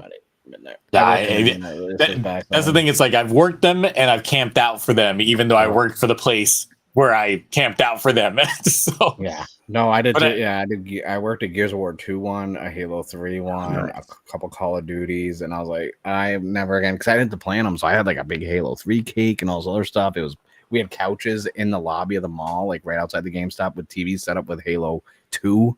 We were doing Halo 2 tournaments, and like the winner like would be like, all right, you won, here's like a controller, so now you can play your co-op and stuff. It's like I remember camping out. I think the first time I actually stood in line and camped out for this shit was for the Wii, but I didn't get one on day one because they sold out. Like I didn't get one until like the February after, and it was from Circuit City when I camped out at Best Buy trying to get one, and they didn't have one. The same Best Buy I eventually worked at, but had a friend literally say, look, Circuit City apparently has them. And I was like, oh shit, let's go. I will not dox myself. So the first console I ever waited for midnight for was the Wii, and I was on the news and in the newspaper. So I'm not going to dox myself if someone finds it. Well, I was also on the news for the Wii U one. Yeah, the Wii one was so bad because I was like, what? It was 2006? 2005, and I was just like freshman in college, just sitting out there. We remember when they finally did where you could do the local LAN on Wi-Fi with like Mario Kart on the DS. Like we were doing that, like everyone in the line and that. But I was number one in the line, so like, oh, we're gonna interview because number one. They're like, how long have you been out here for? I'm like, I don't know, what time is it? I don't have a watch. Like, and I was like, oh yeah, no, I'm on hour 8, and they're like, really? I'm like, yeah, number one, bitch. I had a sign and everything. Like, and then they taking photos and I was like, oh man. And my friends are like, oh, you're on the news. I'm like, no shit. And I was like, bring me like a pizza or something. So they were like bringing me like Domino's pizzas, and everyone in line is just stuck in line. I'm sitting there with like a whole large like meat lovers pizza, just like, that's pretty good, huh? Like, no. So for me, it's like glorious me just standing in line for that fantastic system, the Wii U that sold out. Buko. Like I was there a day and a half before launch. Oh, and yes, and I had life cycle, and I had one of a big ass tent, a tent that had like a porch. Like that's how big the tent was, just parked outside of Best Buy, and we had a space heater inside. Because obviously I was there for a day and a half. Like other people joined in, and I was just like, all right, come on. We just chilling in the tent, y'all, as long as you remember your line placement. Chilling in that tent. We have two final games. I had a camping chair. I had a camping chair in the Northeast when it came out. I didn't think of a tent. Damn. So yeah, like the news definitely interviewed me because it's like when you see like a tent with a porch. Yeah. Like, what's going on? Outside of Best Buy, it's like you had a rocking chair. They were like, "Are you here for Black Friday?" It's just like, "Oh no, I'm here for the Wii U." It's just like, "Oh, that's not what we were trying to make this news article about." But okay, I thought I was a Black Friday shopper. Preach some games to you. Yeah, just here, like 2 weeks early. Damn. It's like Black Friday shoppers are already lining up. It's like, no, I'm here for the Wii U. The what now? The what? What is that? Oh. But no, so last two games I'm curious about. Have you guys ever one? I think you guys have played this, but like new Nito Kuni game that would be interesting for me. Oh yeah, if they fix from level 5, you think they're gonna do something? They've been promising us. Look, since 2018 we were gonna get Yokai Watch localized in the West. Never gonna happen. They've been saying it, and never gonna happen. They got Look, their other Inazuma game 11 coming Victory out. Road had its beta test, like network test last year, and we still haven't gotten shit after that. It's like, okay. And the other one is if you guys have ever played the Breath of Fire series. Oh, I love Breath of Fire. I did too, but then when they hit us with that tease of, I think now it's been like 10 years, and they were like, Breath of Fire is coming back. All right, bet. This is the new Protect. Okay, bet. Mobile phones. Fuck. But yeah, so level 5, I doubt we're gonna get a new Ni no Kuni. The only thing they have a couple games listed for next year, but the Holy Horror Mansion's the only one I care about because that's basically Yokai Watch. Yeah, fair. But Ni no Kuni 1 was amazing. I love the art style, this and that. 2, the gameplay ruined it. And then they had that issue with the mobile game that was like claiming Studio Ghibli worked with them, but they didn't. And then there's NFT stuff involved. So like Ni no Kuni has been kind of what got me for Ni no Kuni 2 was when they threw in the RTS mode. Mm-hmm. I got obsessed with that. That's all I played. I forgot about the base game. I was complete. The real time crash. Yes, that's all I played. Once they introduced me to that mechanic, I was like, I gotta complete this now. I actually had a blast with Ni no Kuni 2. The other thing I didn't like was the pro tag swap. Yeah, I mean, it was like perfect. I saw it coming, but like builds the lore somewhat. I mean, in terms of like it gives room for more adventures in the same universe. It's like a Narnia type thing. Yeah. No, I get it. I get why they did it, and I understand from like a narrative standpoint. Yeah, of course that happened. But like, dude, you got to play as the president of Japan, and he killed someone with a gun in the first 10 minutes of the game. I didn't mind it. Like, I like one more. So like last year when I was driving across the country and back, as you know, I jumped on the stream and stuff. Right before they had Ni no Kuni 1 and 2 on sale in the Switch shop, and it was like under $5 for each. So I was like, I bought both. So like the whole entire time, whenever I was like not driving and I was in the pad, I was like, all right, I'm playing Ni no Kuni 1. So like by the time I got to the East Coast, I beat 1, and by the time I came back, I gave up on 2. I was just like, because I was like, this is atrocious. Like I just couldn't get into the RTS stuff. 1 was definitely the better game for sure, in my opinion. I think the issue that I had with 1 was the luck factor into being able to get one of the monsters, like the familiar, whatever the fuck they were, like to join you. Yeah, because that was like the biggest gripe that I had, because there was like one side quest that I had to do to specifically catch one of them, and I spent like 3 hours just trying to get one to show the hearts, and it never happened. And I was just like, fuck it. I never beat the game because of that. Because that's the thing. It's like with some of these RPGs, I get committed to trying to do all the side quests before I progress the story. But if I get stuck in a side quest that just seems virtually impossible, I'm just like, yeah, especially when it's done at random. Because that was the one thing that I would say that they needed to fix, was just the mechanic to being able to capture these guys. Yeah. Just make it Pokemon, you know what I mean? Just like, but then there's glitches later on that made it so it was like it's too easy. Like there was a glitch with one of the enemies like halfway through the game, and you could sit there and get 10,000 XP just for them showing you, because they would run away, but you would still get the XP. You would just get more if you killed them, and it was like, oh, next thing you know, you're just like, oh, I'm so overpowered now. And then you needed like the dragon one that could like fly and stuff like that. So it was fun. I like the first one. I don't think we're gonna get a 3. I personally don't think we're ever gonna get a 3, because that game failed so bad. That's why we didn't get any level 5 games for the longest time. I know they didn't make anything back from it. It's just like, I think maybe I'm just stuck in nostalgia, but like the gameplay and the story and the art style from the first game, I want that experience again. You know what I mean? I really want that experience again. How about we do you one better, and they give us a Zelda game done in that art style? No. You get yourself a new Studio Ghibli style Legend of Zelda. Didn't they try that on like the not the 3DO? They're still making that Zelda movie, and I still don't know where I'm at. They gave us a release date like today. Oh, when is that coming out? March 26, 2027. Oh. I know what I'm not doing on that day. What if it turns out being really good? Well, then you know what? It can have my money a week later. Oh, I'll let you know. I'll be there day one. Yeah. I don't need those mouth breathers going in, breathing my air, making me sick. Can't wait for all the cosplayers there at the opening of the film. When I go to see it, because there'll probably be no one there, I'm gonna wear a tunic for sure. Okay. You can do the infamous like Doug Walker leg cross. Like in my Futatsu. god, that thing! It would be like that when with the movie premiere, like with a bunch of like. I don't even own tidy whities. I can't even do that. All right, we just hit the 3-hour mark. That's it. We did it. It's there. It's done. Back to Xenoblade, everyone, quickly. Yeah, back to Xenoblade. I mean, no. I mean, we're just simply ending the stream. That's not. Just in case you forgot, at the start of the stream, I bought the game. Yeah. Yes. I'm sure. Like folks that have me added on Switch Online will definitely not see me up until 5 a.m. still playing this game.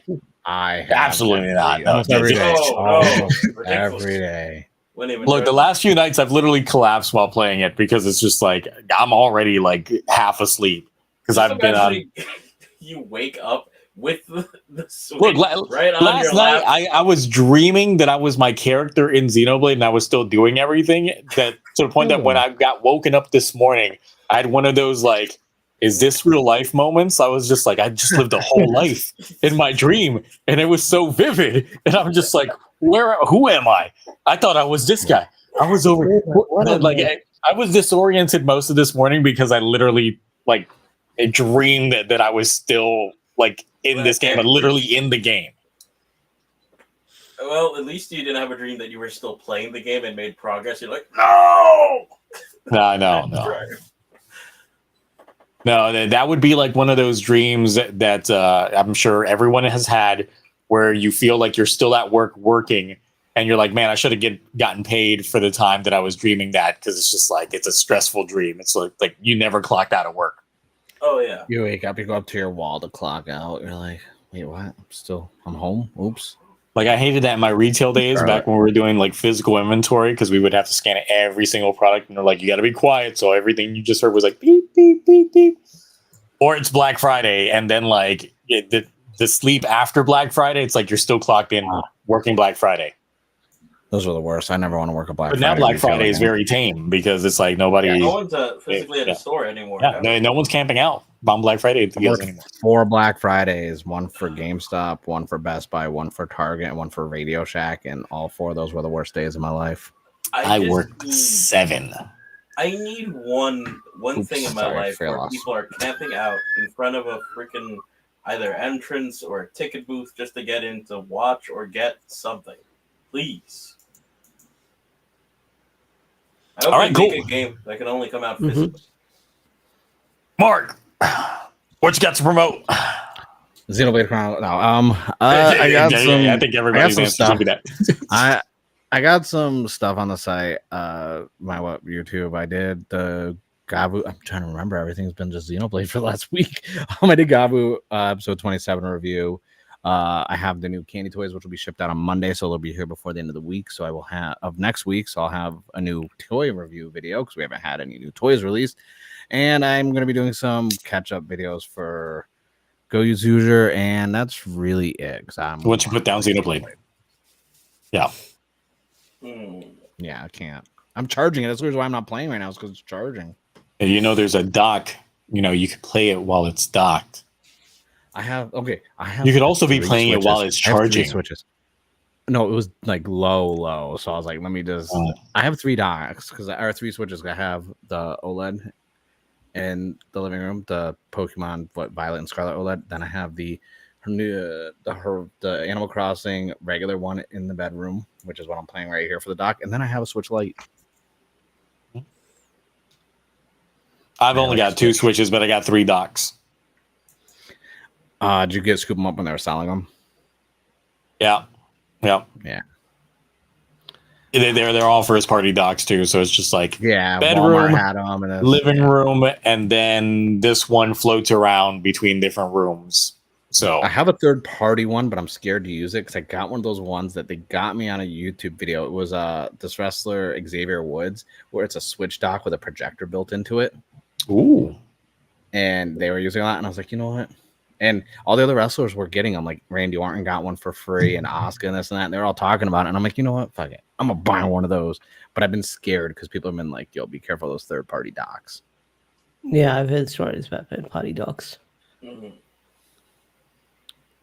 So I haven't used it. I mean, actually, a funny story. When I first tried relaunching this channel before doing all the Toku stuff, the first video on the relaunch was actually the Switch's launch unboxing from the midnight release. I think I still have that privated in my back channel. Mine is unboxing the Batman Arkham PS4, and that's private on here. Or no, it's not. It's the Pokemon Black or White, one of those special edition 3DSs or DSs I got. Let's see here. Do I still have? Because I remember it got copyright claimed for music. Yes. Ash, go on. Anything you got to promote? So I've got Power Rangers Prime issue 5 review out now. Peak, Melissa is killing it, in my opinion. No, Mark disagrees. Okay.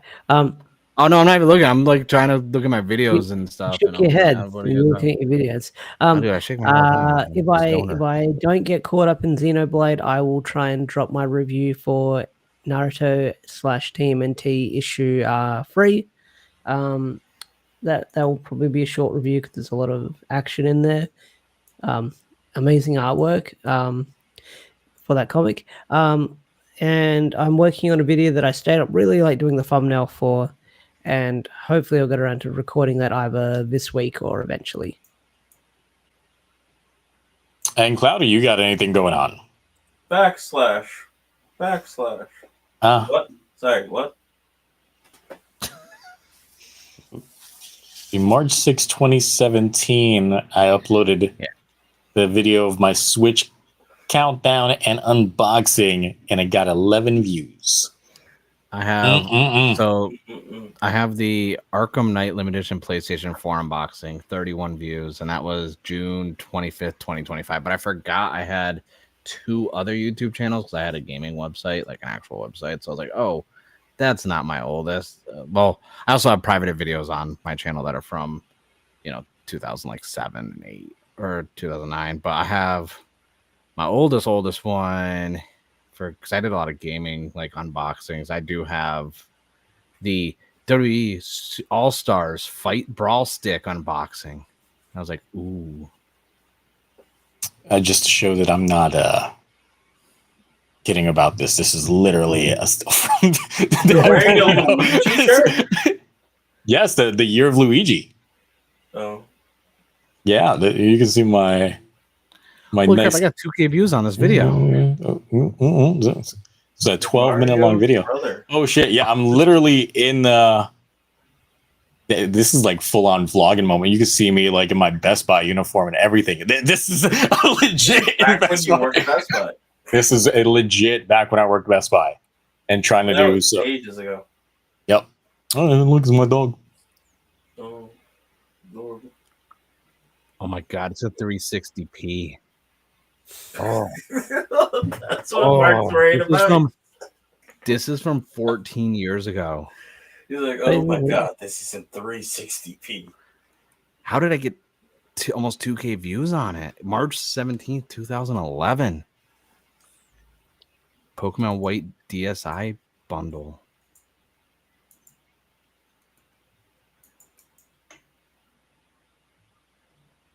What's funny is with that video, people can see that I've literally been dyeing my hair red for so goddamn long. Yes, we know that for a fact. You'll still call it a wig. Some people will. New people that come in, yes. How are your roots not red or anything like that? Well, I mean, they're not. They're coming in. I gotta retouch them soon. Then people are gonna be like, "Why are your fingers red on your video? You eat some Cheetos?" Who did you kill before filming this video? It's there's a ritual of sacrificing a baby goat on the top of my head, and that's how I keep it the way it does. So, Oh my lord.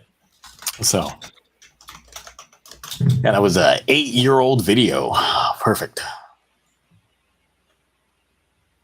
All right, cool. I got nothing to promote besides Xenoblade Chronicles X. Go ahead and play that game if you haven't already. It is a good remaster of probably one of the best games released on the Wii U that even gave like several games around that generation a run for its money.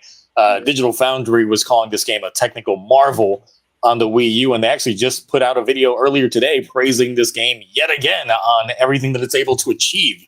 So, yes. Why are there so many gratuitous crotch shots in this unboxing? Why not? Your boys Did you pack it. Were you filming with the back camera then, like I was filming on the old school white little like ball webcam thing, and I had it on the fold out food tray that the TV dinner tray, and I was unboxing it how the camera, and I was standing with the tray in front of me, so it was just nuts. I still wore pants. I was wearing shorts. So it was nuts. And I'm like, yeah, this is about a DSi. Is the I for incredible? Like, this is such a horrible video. All right, Sack named Nuts. Down. That would be their side channel. Yeah. There it is. All right, cool. We did it, y'all. We will see you next week with obviously the debut of Valen's Frappe form. Whatever Goes Udra's got cooking up this upcoming week, and likely end up going on side tangents regarding that what's going to gets announced during the switch to direct yet again, because there's other things that we do besides Toku. Because this video is proof enough of that. Yes, we have other interests besides people in suits. Yeah, but either way, if you want to check out some Showa era shenanigans, go check me out on Twitch tomorrow, where we're watching Toei Spider-Man and Ultraman Leo. You won't regret it. And maybe if there's enough time, then we squeeze in an episode of Spider-Man Unlimited. Otherwise, it's just a regular superhero time this upcoming Sunday with first looks at all those episodes for me. And then, the final episode of Red Ranger Isekai is actually this Sunday. Okay. So I'll have to binge the show. I've slept on it for a while. But then Go Loser Ranger starts up this next month as well. Yeah. So all that is what's going on the side content. So if you haven't already followed me on Twitch, go ahead and do so there. But yes, that's it. We'll see you next time. Until then, bye. Bye.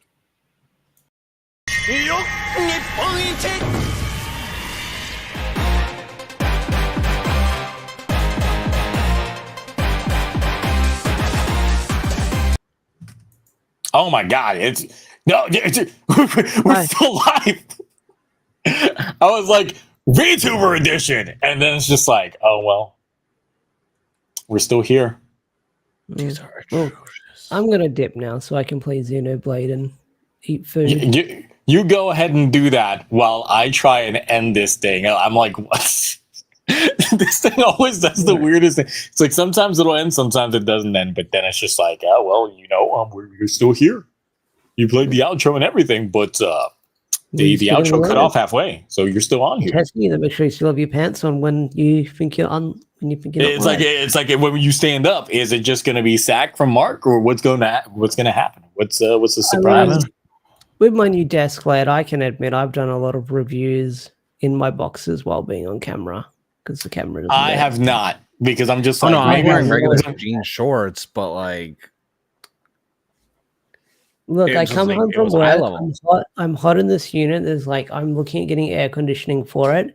I started blasting my AC before like the stream started. I was already hot. So. You should get a suitcase AC. It's like, it looks like a rolling suitcase, and it has the tube you put to the window, and it does AC. And it doesn't use as much I don't think I electricity. can put that in there because of my Yeah, I don't think I can put that in there with my Unix. I'd have to take it up with the Strata people. I even have to like get a permission to put like the big fat box outside at the front of my house. But I'll look into that. Cool. I'm wearing pants. Okay. So. I am wearing pants. We'll admit that. I mean, you've gotten up multiple times, so. Yeah. All right, now let's actually try to end this. No. Let's see. This time, magic, maybe.